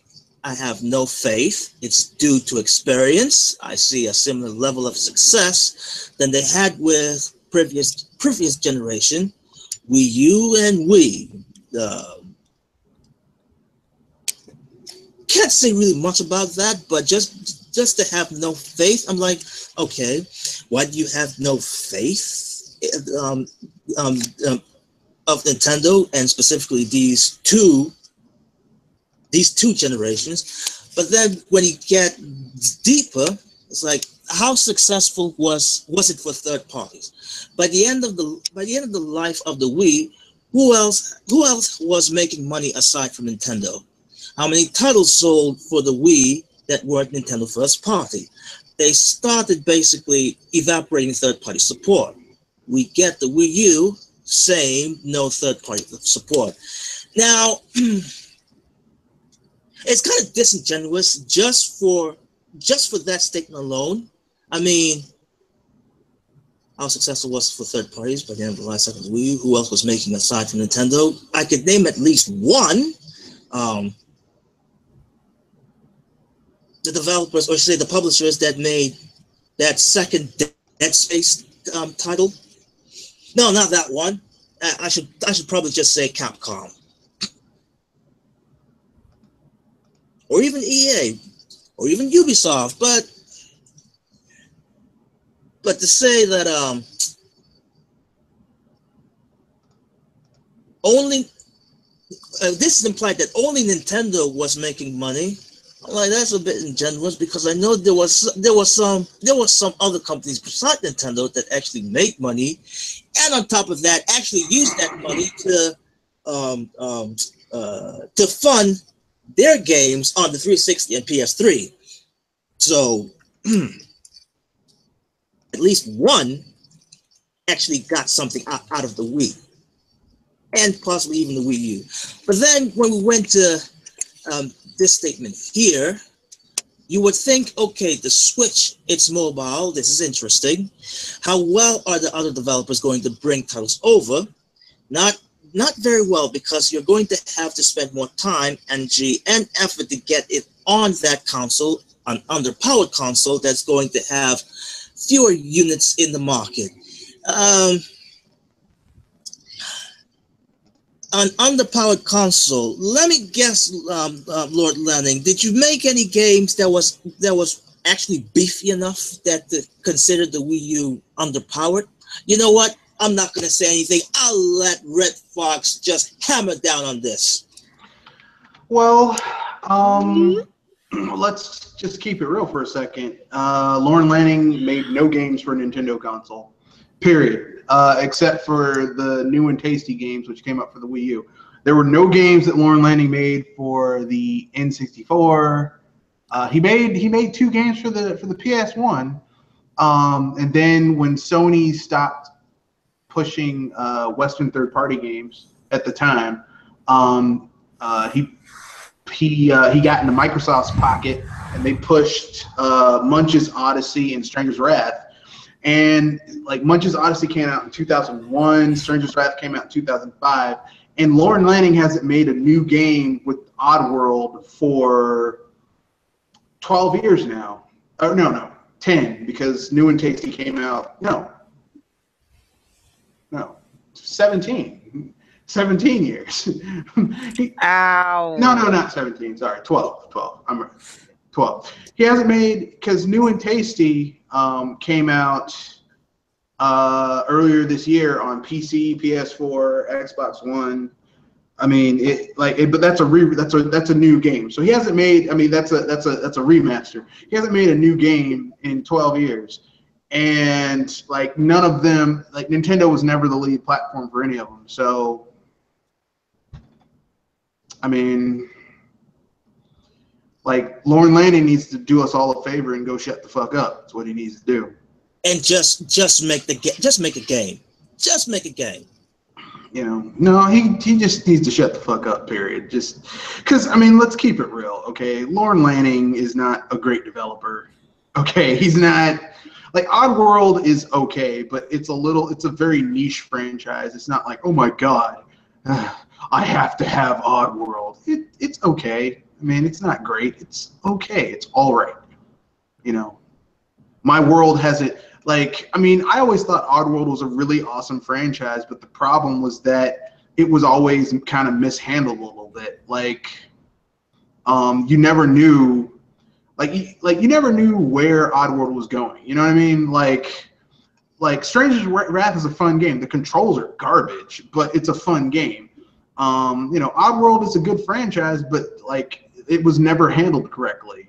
And I mean, almost all the first Oddworld was great because Sony basically propped that game up, but it sold well. But the second game didn't sell that well. The third game flopped. Stranger's Wrath flopped. And I'm like, I mean, that was with Microsoft really pushing those games. Like they really pushed Stranger's Wrath. And yeah, I remember. I mean, Sony, I mean, look, I mean, this dude has nothing to talk about. Like, you have nothing to, like, you don't have a leg to stand on, okay? Now, if Lorne Lanning had some cool shit to say, like, if he actually had done something that was cool, I would say, okay, like, something worthwhile that was, like, noteworthy, I'd be like, okay, you know, this dude has something to say, but I mean, he's no Tim Schafer. You know, like you might not like Tim Schafer, but the dude has been making games for over 30 years. Yeah, even I have to admit, at least with Tim Schafer, he has done much more than what Lorne Lanning has.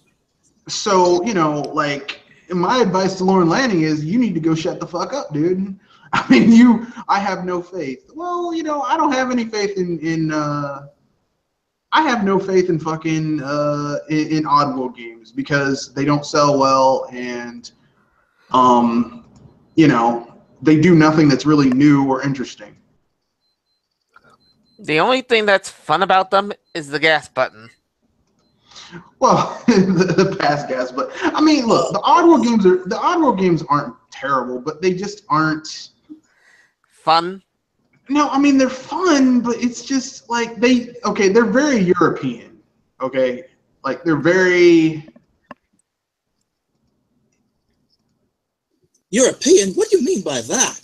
You know what? Scratch that. No, they're very. How can I put this in a interesting manner, in a proper manner? They're very European. They're very like. When I say they're European, I mean like they're very like.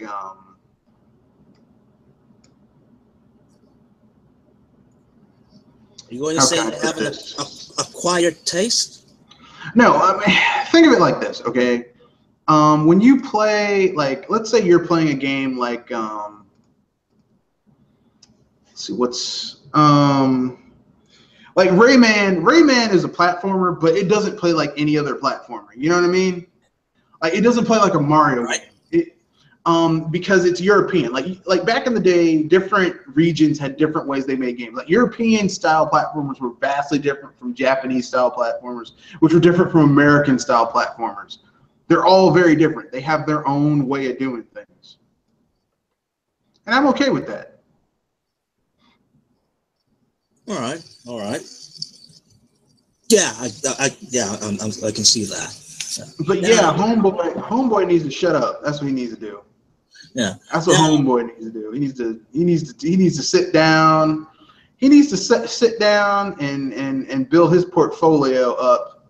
You know, when he's made more than 4 games, and then I'll hear what he has to say. But until then, he needs to sit down and shut the fuck up. I'm sorry, but that's what homeboy needs to do. Homeboy. That sounds so disrespectful. It's like, I don't know this dude from Adam. Homeboy needs to shut up. That's what homeboy needs to do. Home slice. Now the sentence he brought up did not very well because you're going to have to spend more time, energy, and effort. I'll get back to that because it goes on something even more. But he also claimed that Nintendo stuck with cartridges on Switch to control manufacturing and combat piracy.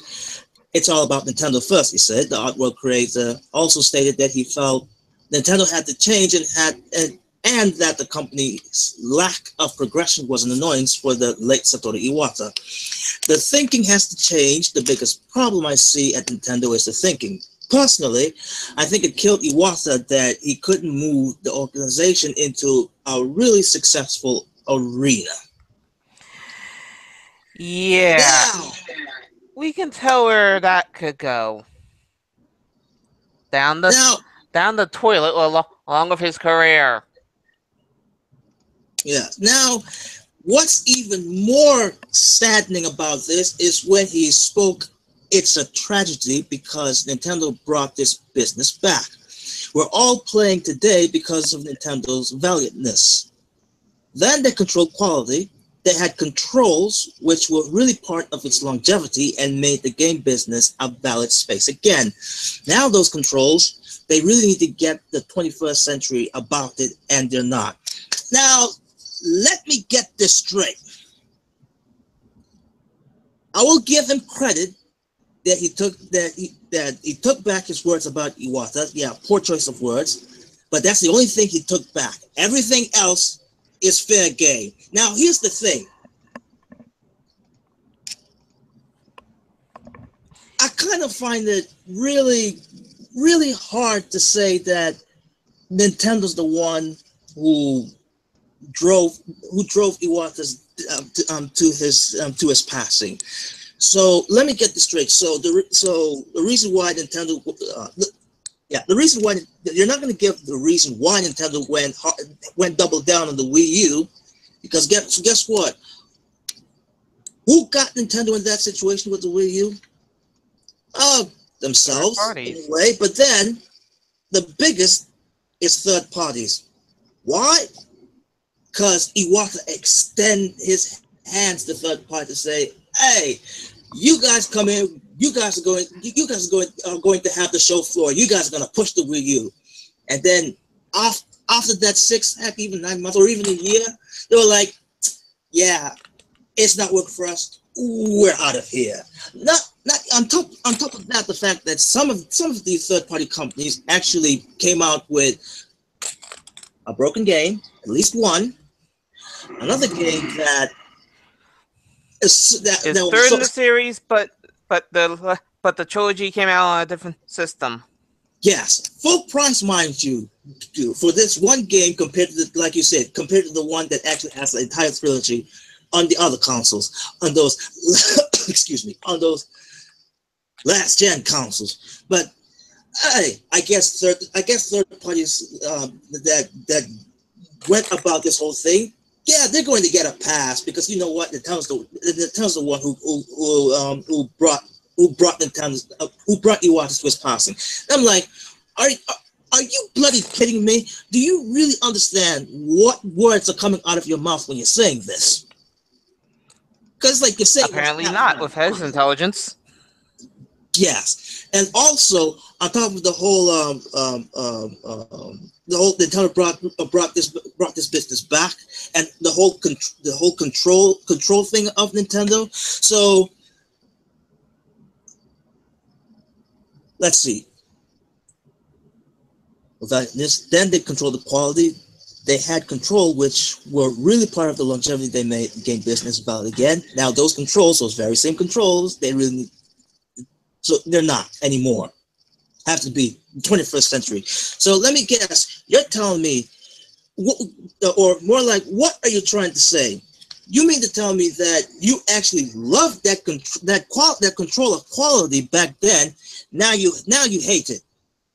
On top of that, they actually loosened that quality control for some period of time. That they even let some broken games on the Wii U, and now you're asking for that same control back then. So which one is it? Do you want them to have controls or not have controls? Because you can't have both. Can we just keep it real? Okay, look, Lauren Lanning is a fucking loser. Okay, he's made 4 games. Two of them were flops. Okay, they I mean, like, hard flops too. Like, his first studio was shuttered. It went bankrupt. Okay, so I mean, like, he's like, well, they need to get with the times. Motherfucker, they've been in business longer than probably some of your employees have been alive, and they'll probably be around after you stop making games. So, dude, I think what you need to do is sit down and shut the fuck up.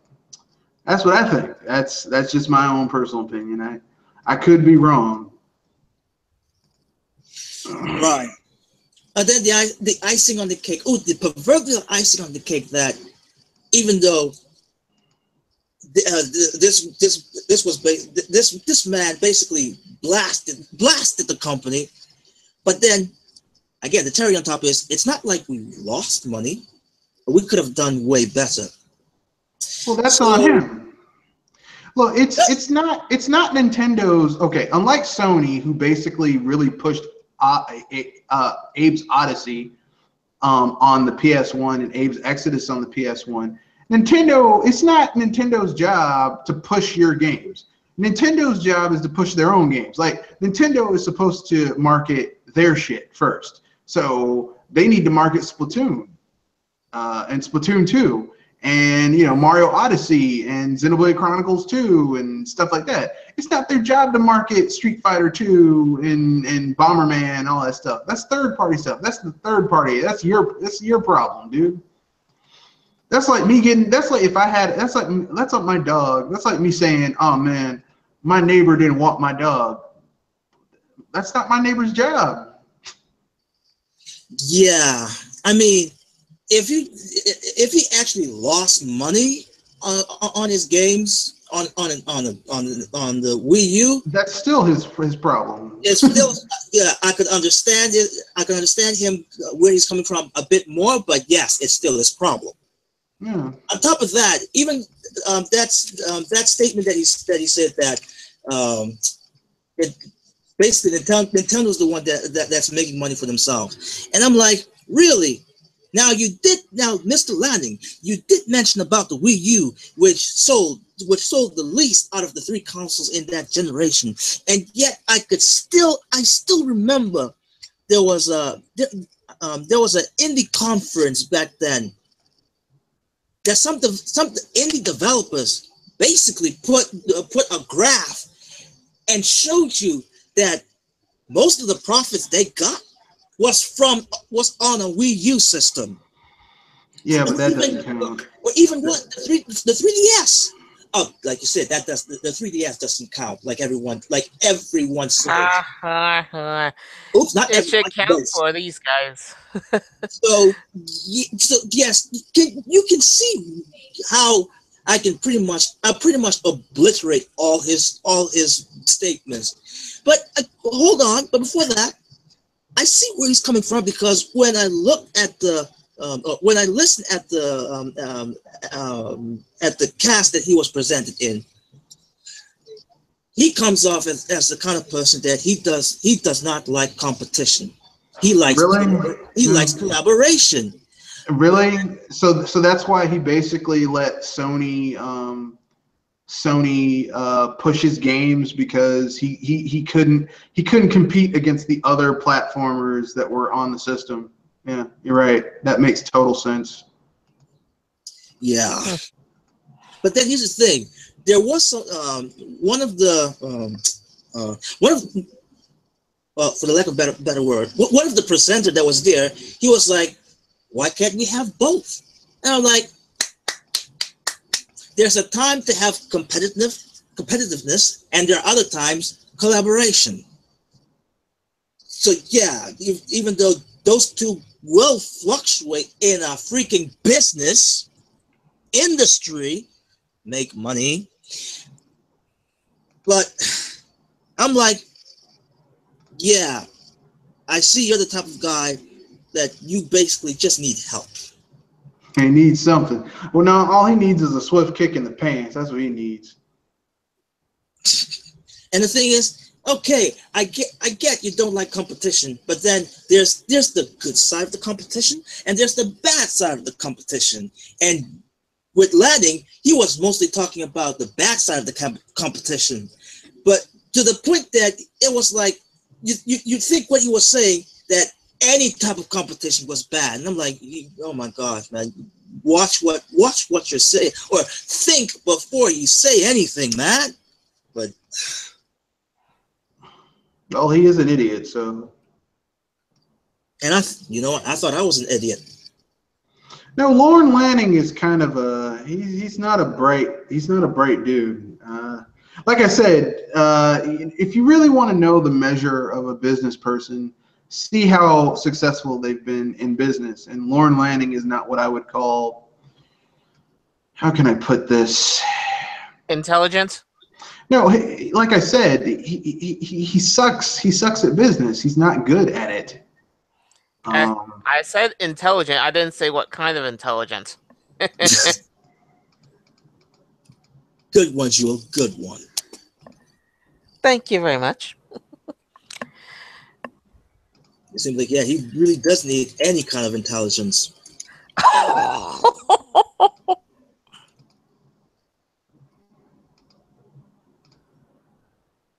He's not good at business.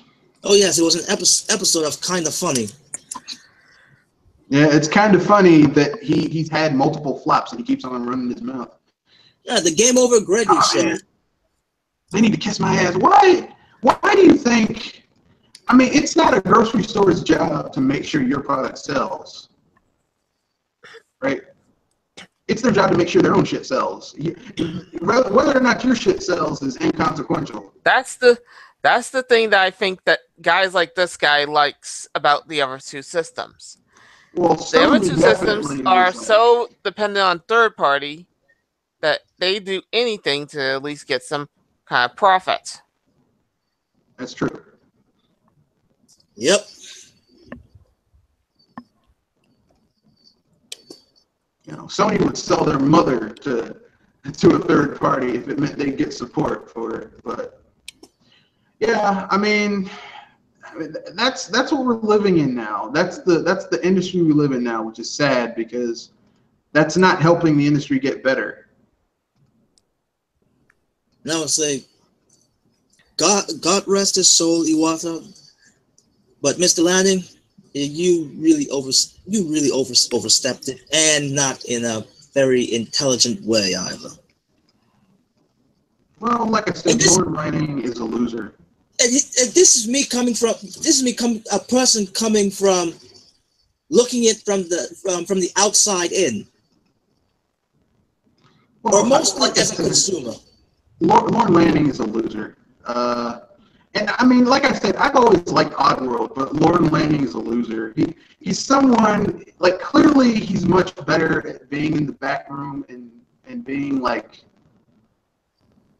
the back room and, like, figuring stuff out than actually talking about stuff, because he doesn't, like there's a... He clearly doesn't know what he's... He clearly doesn't know what he's talking about. He's just running his mouth. You know, and that's on him. That's his problem, you know. Yeah. Oh, by the way, video game facts. There's your stuff right there. You can write about that if you want to. Lorne Lanning is a loser. And that's it's even alliteration. Lorne Lanning loser. All L's. The triple L. Yeah, he's triple L because literally, like, I don't like competition. Of course you don't, because the first game you put out, Sony basically put their marketing and marketing behind it to get it out, and that's why it was a success. The second game came out, it flopped, and then you ran away from there. So that was your first L. Then you ran away from there, went to Microsoft. You put Munch's Odyssey on Microsoft system, which they money had it at, because remember, the Xbox One did not have first party support. They started money adding the shit out of everything.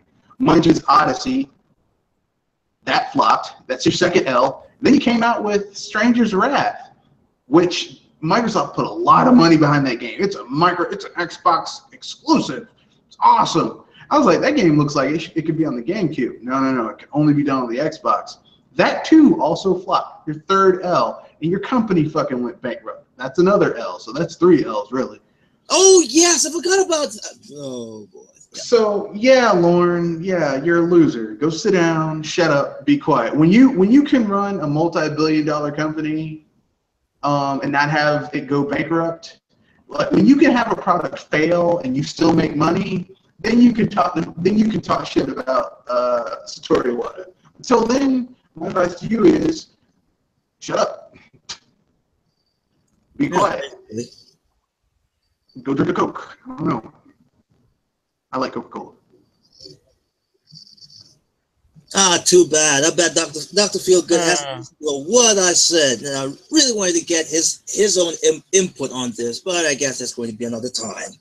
Nah, man, he's playing Splatoon. Man, that Splatoon is addictive, man. I'm not gonna lie, it is. Yeah, I have to admit that too.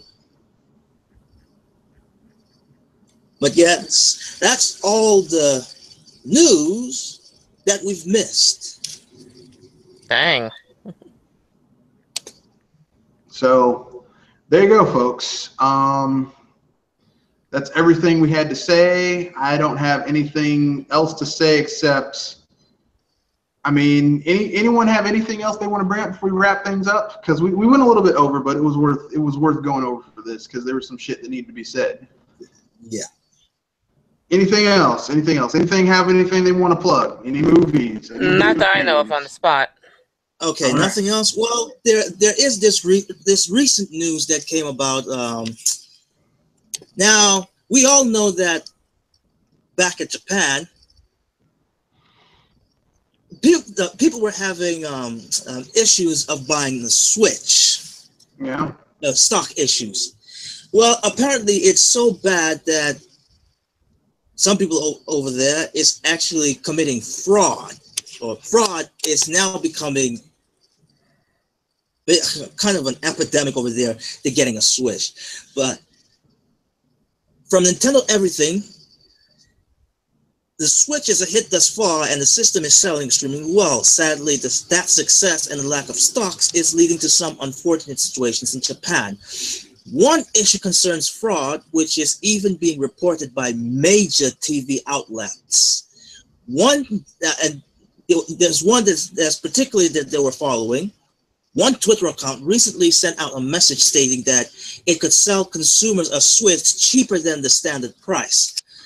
Yeah, bullocks. But once a reply was received, communication shifted to direct messaging. The person involved with the fraud then asked the victim, who responded to prepare 3,000 yen, roughly $270 of Amazon credit. Victims were next asked to send the Amazon code. Once sent, a reply stated that the code has already been used. Okay, red flag right there. Actually, a second red flag, asking if the right one was sent and that a Switch unit can't be delivered without a legitimate code.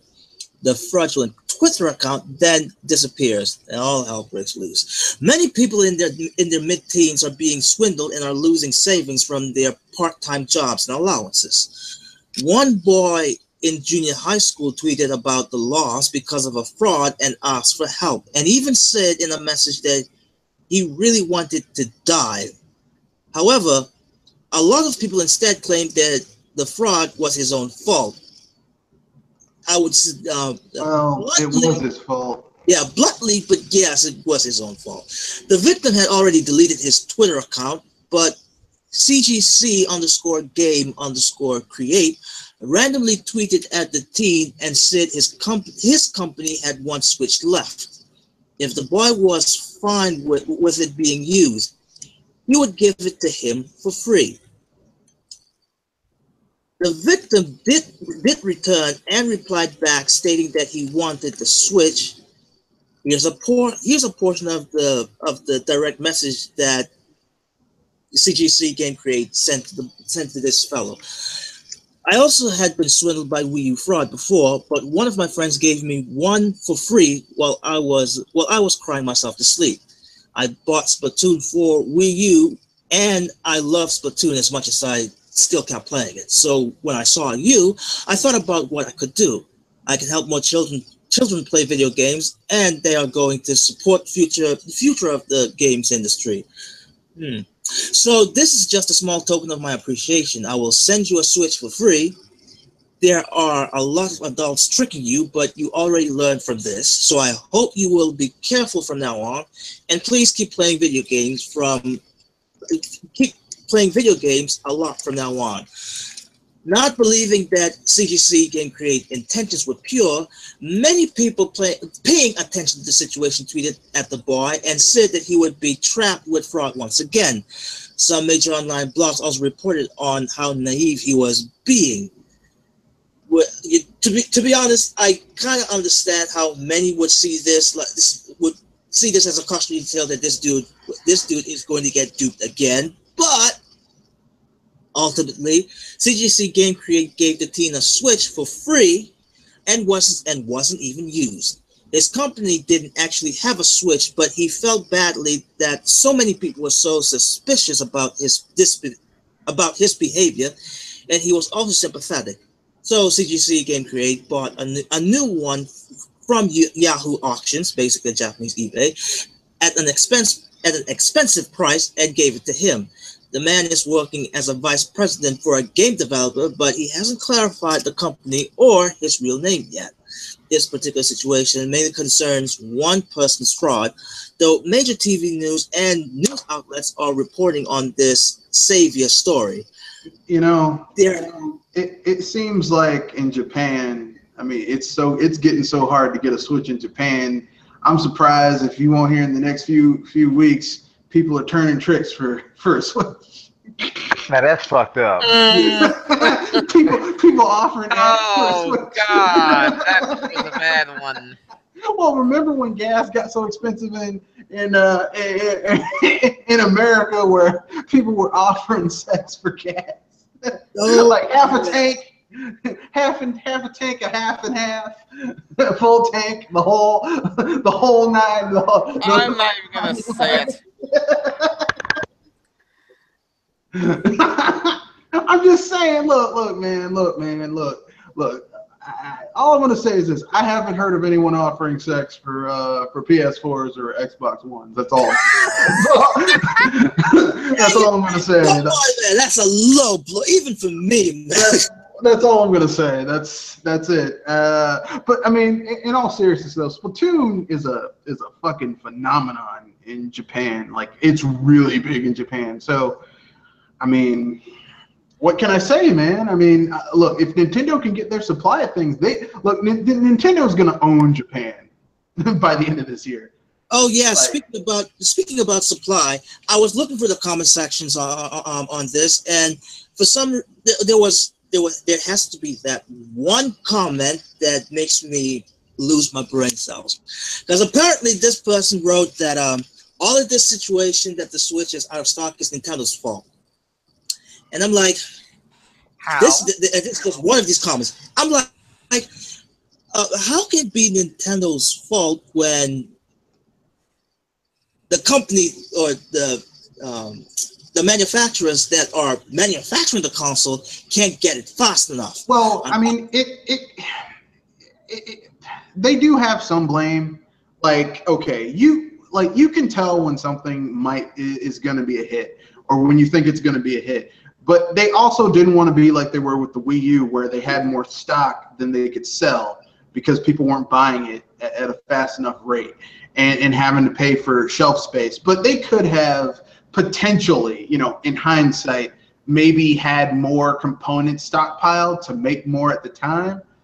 But, look, hindsight's 20/20, Yeah. Now, you're sometimes blind. You're sometimes able to see it coming. Yeah. And there was another comment. Well, not in this article. Basically, basically writing that Nintendo just needs to throw cash around to speed up the manufacturing process. And I'm like, dude, do you not realize that's the same as trying to say throw money at third parties, and third parties will throw games at you. Well, I mean, it's not an issue of money. It's an issue of the chips. The chips that are being used are already spoken for. Like these contractually, these chips are already contractually spoken for Apple and Samsung and all these damn smartphones. So, I mean, it's not a money thing. It's just like it's not for them. It's just not, it's like when you're a kid and your parents you have siblings and your parents make a cake for each of you. Like, that's your sibling's cake. Like, you can't just go in there and eat the shit. It's theirs. It's like, Yes. Even if you throw a temper tantrum and holler and scream, it's not yours. It's your siblings. And that's basically kind of like how it is over there for Nintendo right now. Like, I mean, I know some people are going to get mad. Oh, no, they just need to throw some money around. You really don't know how contracts work, do you? Because here's the thing. Look, those companies that are supplying that stuff, they can break their contract with Apple and Samsung and all those smartphone manufacturers if they want to. Then they'll have those motherfuckers on their ass. And, Yes. Lawsuit. Yeah, like they need Apple's lawyers on their ass. No one needs Apple's lawyers on their ass, okay? I was gonna say, if it's not Microsoft you have to worry about, it's Apple.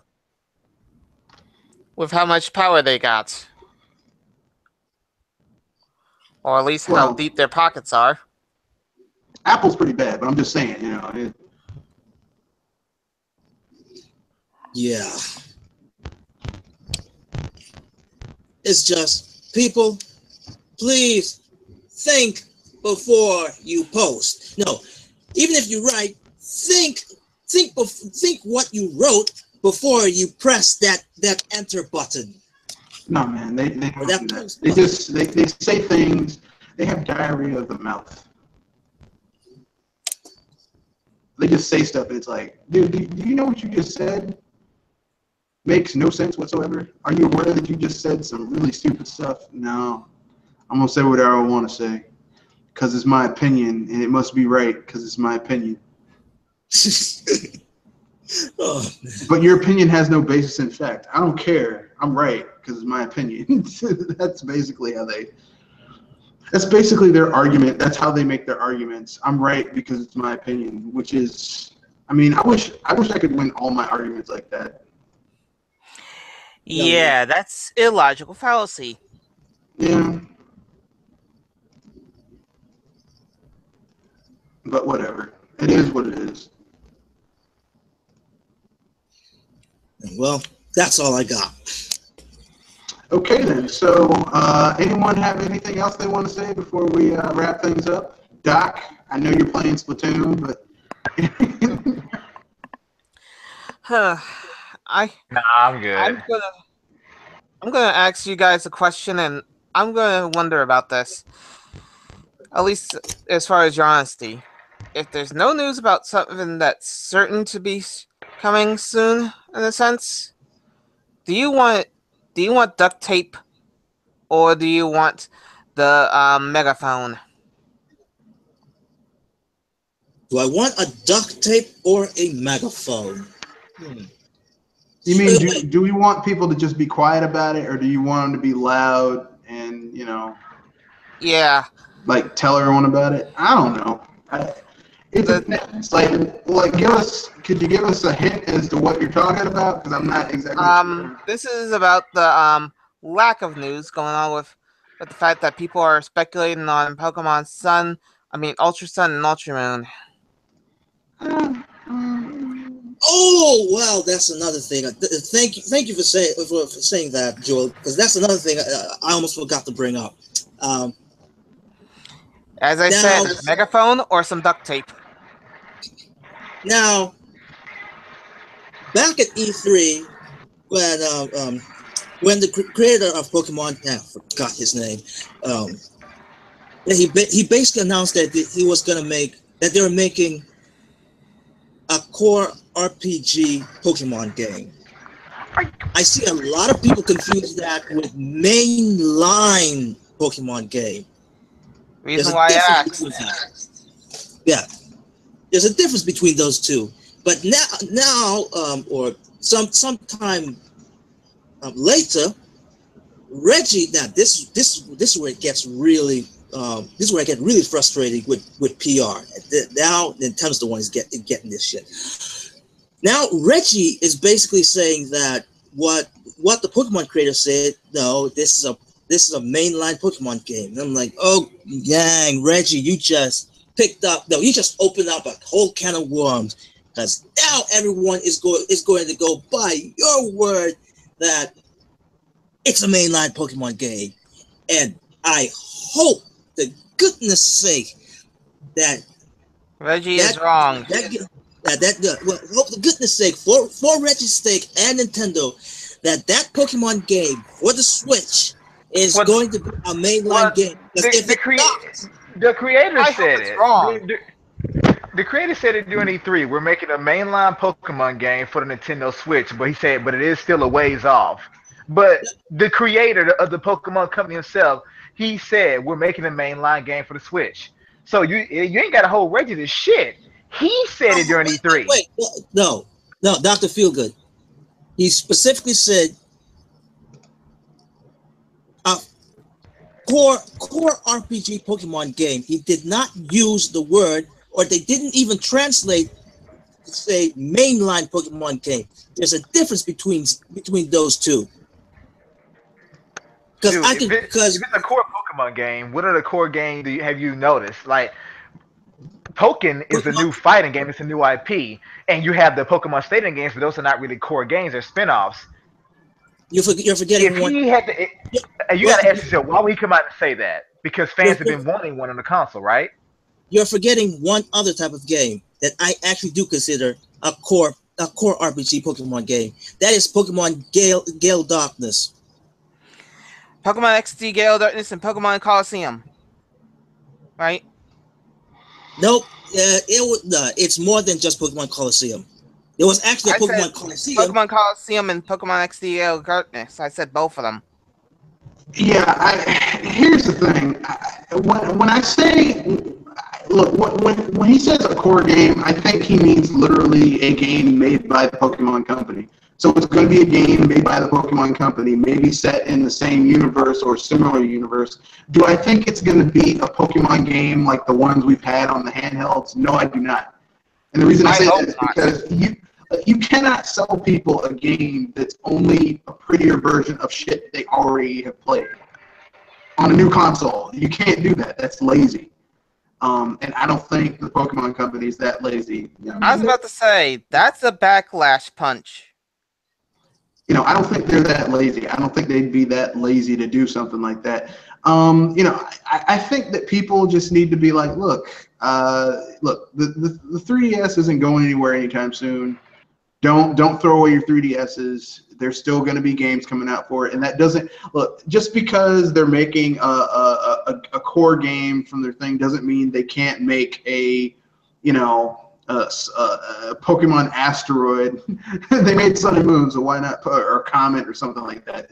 That doesn't mean that you can't get a game. There's like Ultra Sun and Ultra Moon, Well, I mean, yeah, and Ultra Sun and Ultra Moon. I mean, that doesn't mean you can't get those types of games. So people just need to calm down, take a deep breath. And now here's the thing. I'm a little Pokemon out between Pokemon Go and like all these different Pokemon games. Thing is, I hate Pokemon Go. People say it's the next thing since sliced bread of Pokemon, and I could give it 2 big middle beeping fingers up. No, I understand that. I'm not a huge fan of Pokemon Go too. I'm just simply saying that between Pokemon Go and all these other Pokemon things, I think Pokemon needs kind of a rest. Like Fire Emblem needs a rest. Okay, like Fire Emblem, between Fire Emblem Heroes and Fire, like I need a break from Fire Emblem. The thing is, I need something to do. The funny thing is that Pokemon has at least tried to slow down. Yeah, and if anything, they have tried to not go into the yearly trap that other games have fallen into. Though with such popularity, it's kind of a catch-22. Fair enough. Now here's the thing. Before I go ahead. I was saying if they do make a game yearly in a sense of some kind of Pokemon game, and beep that they don't because people are crying out for Pokemon. Well, people really like Pokemon. I mean, Pokemon is a major look. People really want a Pokemon game on a home console. Do I think that the next Pokemon game is going to be the same as Pokemon games on a handheld? No. I gotta laugh at that and say they can't. No. You cannot sell people. You cannot sell people a game that's basically has no differences between what they've been doing on a home console. It's not going to be to that level. It's not going to be just it's in 3D now. I was actually hoping to have it like Pokemon Coliseum. I mean, Pokemon XD Gale of Darkness, or at the very least, Pokemon Stadium 2. Well, that's what I always wanted. Like, if they gave us a Pokemon-esque, Gale of Darkness, Coliseum, something like that. Well, not Coliseum, but Gale of Darkness or Coliseum, the GameCube games, the GameCube Pokemon games. Like that, except put maybe a beefier story to it. Maybe let you choose your starting Pokemon. I think that could totally work. I was going to say, that's going to be a taller task since, for one, it takes people wanting more stuff to look at. And then, those games actually had you locked in a certain Pokemon for a limited amount of time, or have you locked with Pokemon that are there, but with limited movesets. Yeah. Now, before I got cut off, this is what I wanted to. This is the reason why I differentiate those two words, Doc. Because I really can't consider Gale of Darkness in the same breath as as the Pokemon handheld games, mainline games. Reason why I singled that one out because, again, not a mainline game, but it is a core RPG with a Pokemon on top of it. Now, would you guys consider Pokemon Ranger a core that has a core RPG elements in it? Hell no. Okay, it's a new difference. Oh, also, crap. What about? Crap! Now I forgot these other Pokemon games that was on the Mystery Dungeon.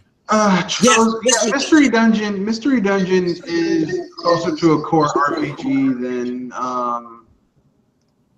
So that's it. We got Mystery Dungeon, Gale of Darkness. I consider those as core RPG Pokemon games, not mainline games. There's a difference between those two. And now that Reggie said that, now I am really paying attention to this and see what type of game this really is. Well, I mean, at the end of the day, I mean, it really doesn't matter. I mean, like... Oh, it matters to me because I've seen a lot of PR disasters. Look, Reggie says a lot of shit. People are like, well, Reggie said this. That doesn't mean shit. Reggie says shit all the time.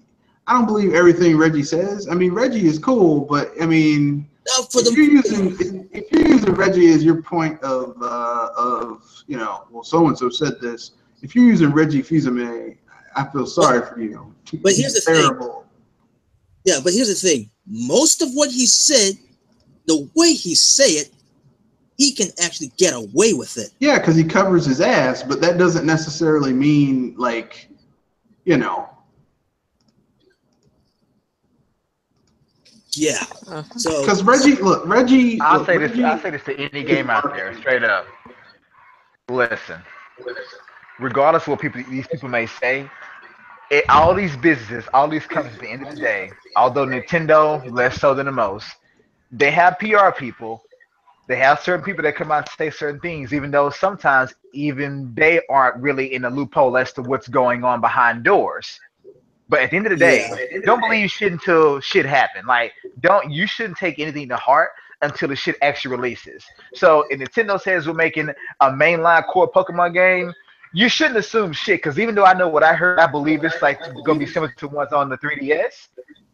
I'm not going into it thinking for sure that's what the fuck it is. I'm not thinking that. If it is, great. But if it's not, I'm not going to be hurt by it, because it's like, okay, I didn't go into this thinking that it must be that or nothing else. This is the reason why I asked. Do you want the duct tape or the megaphone? Personally, I just wish people would play what they already got, and then, because here's the thing, people get so hyped up about a rumor that they lose their damn minds. I mean, it's not worth getting hyped up about, like, a rumor. It's like someone, I mean, well, I was about to get kind of raw with my analogy, but I mean, it's like someone saying, hey, you're gonna make $1 million if you do this, this, and this. It's like, okay, but the stuff I have to do in order to get the money makes it almost not worth to have the money, you know? So, I mean, like, people just need to calm the fuck down and just play the games that they have. I mean, we've got some excellent Pokemon games. Hell, you can go, you know, I like the older Pokemon games better than the new ones. You can go play the old ones. I mean, people just need to calm down and enjoy what they have.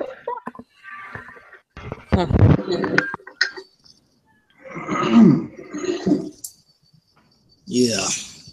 I'm just here sitting and wait. I mean, it's because it's not, I mean, it's just such a waste to be all like, oh man, well, so-and-so said this. Well, look, people. I try to deflate these egos because it's going to be those guys that are going to be the complain the most if nobody stomps their fires out early. Here's what I'll say, okay? You cannot use Reggie as a credible source because Reggie says all types of shit, okay? Reggie has been saying we were getting a Metroid for years and nothing came, so, you know, don't listen to Reggie, please. Don't. Reggie is a terrible well, who's your source? Reggie's not meant for PR. He's meant for the camera. No, Reggie. Okay, Reggie is there to be a great face for the company. As when I they're said, talking to the public. camera, as in he's good for getting pictures and talking news announcements. And he's good for pushing certain products. I'm not gonna take that away from Reggie. But if you're sitting there thinking, man, Reggie said this, so this must be true. No. Why are you so stupid? Don't say that. Right. Personally, I'd want duct tape. Lots and lots of duct tape. Yeah, but some people are stupid. I'm gonna go for duct tape too. Look, I just wish people would stop being so gullible and just believing everything someone says. It's like there's no evidence of that. Oh man. All right, speaking about Pokemon Go Fast suffering from long lines and connectivity issues as Niantic CEO gets booed on stage. And got water bottles thrown up on stage too. What? No, they shouldn't have done that. They shouldn't have done that. That was wrong. And trust me, I actually heard the news myself. That was wrong. Look, it was a mess. Pokemon Go is not the greatest game ever. Okay, it's like if you like real months behind. It's basically like Pokemon Go is like a bootleg Pokemon game. Okay, it's not like if you really are into Pokemon Go is not going to scratch your itch. If you haven't been into Pokemon for years, it's just a nice something that's just going to kind of waste, just to kind of have fun with. Yeah. Well, after that news, Pokemon Go Fest attendees being offered refunds, $100 of in-game coins. Wow, that's useless, but whatever. It depends on the value of how the user uses it, but you're kind of right. No, it just sounds useless to me. It's like, fake money, yay. I mean, I'd rather have real money because I can do something. As I said, even it depends on the user's value because, well, if you're playing Pokemon Go, then if anything, $100 of the game's currency is a good thing for them since they have to save their money. But that's not it's even a consolation prize, basically. But that's not even, I mean, like, even if it was like Google money, because, a lot of that stuff's on Google or iPhone bucks. I mean, that's even more useful than money you got to spend on their stupid ass shit. I'm sorry. I just don't like on their product. Yeah. I mean, I know they're trying to push Pokemon Go, but Pokemon Go isn't even a good Pokemon game. I know some people are going to get mad when I say that, but it isn't. As I said, if you value playing the game, then $100 of that game's currency is going to go a long way. But otherwise, it's basically air. Yeah. And people are going to get mad when I say that because how dare I? Huh. Considering I already said that I give Pokemon Go 2 middle fingers, I'm joining the crowd with you on this one. No, I'm not a big Pokemon Go fan, so whatever. Okay, we're getting very late. This podcast has gone well over time. So it's time to pull out the Dave Chappelle wrap it up box. So let's anyone else have anything they want to say before we wrap things up? Anyone? I burnt myself out. Okay then, so everyone give their outros and then we can move on. Who wants to go first? Don't everyone rush.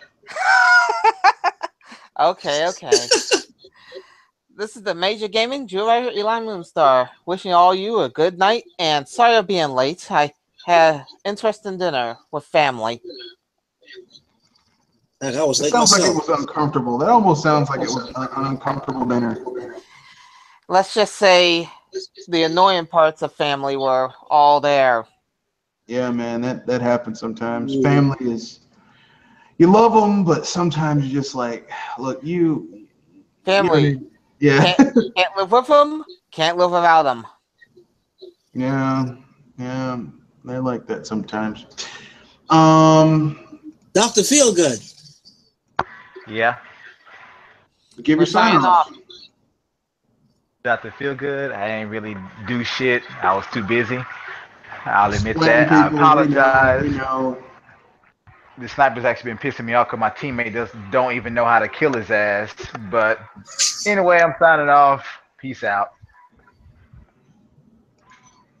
Right, I guess it's me. Before I sign out, I just gotta say one more thing.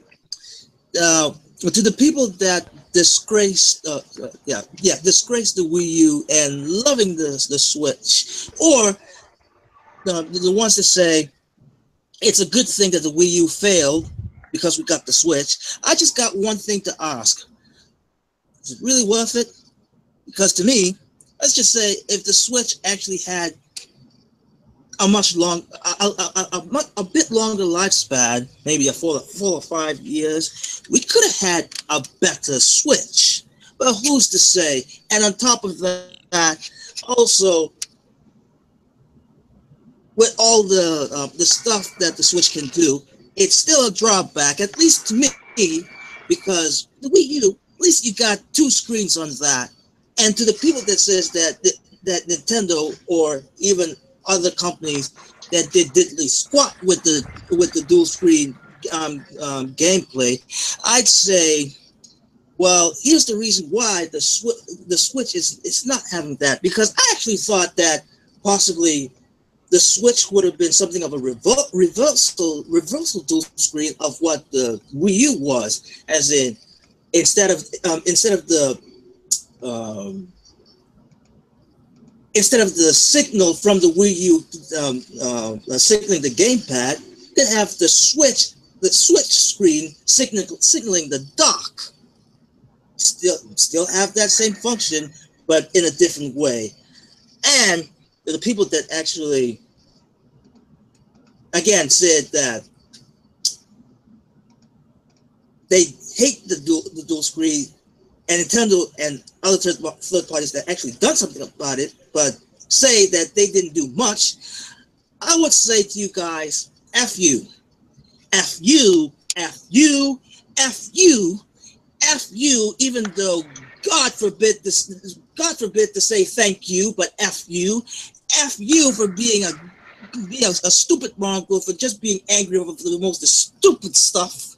F you, and above all, F you haters. F you haters. I'm out. This is Triple M. I'm out. This is Mr. Red Fox.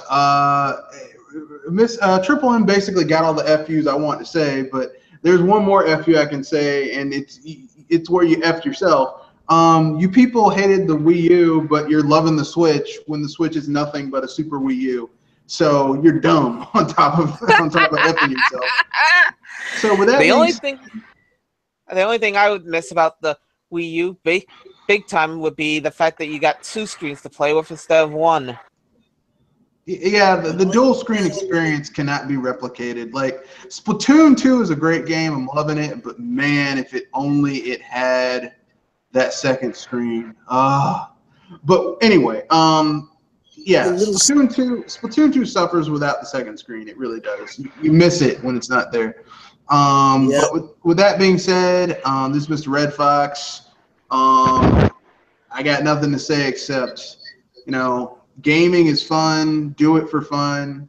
To quote one of my online friends, Shadow Fox, do you play games for fun or to impress other people? I jokingly laugh and say only to impress other people, but really you should never play games just to impress other people unless you're an idiot. And if you do play games only to impress other people, you are an idiot. So don't be an idiot. So good night. Peace out. Enjoy your weekend. Stay tuned next week. I'll probably do a podcast where we'll, because it's always fun talking about this. It'll be the end of July back to school cast where we'll talk about, it's 2017. Why can't blah blah blah. But it's going to be us talking about real issues. So like One more world bigger. Hold on, Brett. One more thing. F you to the person that I actually do respect, because sometimes you really do talk something really stupid. But yeah, that's all. I don't know who that is. You'll have to tell us after the cast. So with that being said, good night. Peace out. Enjoy your weekend. Well, I mean, shit. The weekend's over. It's Sunday. Enjoy your hot summer. Get an icy or a Slurpee or whatever. Peace.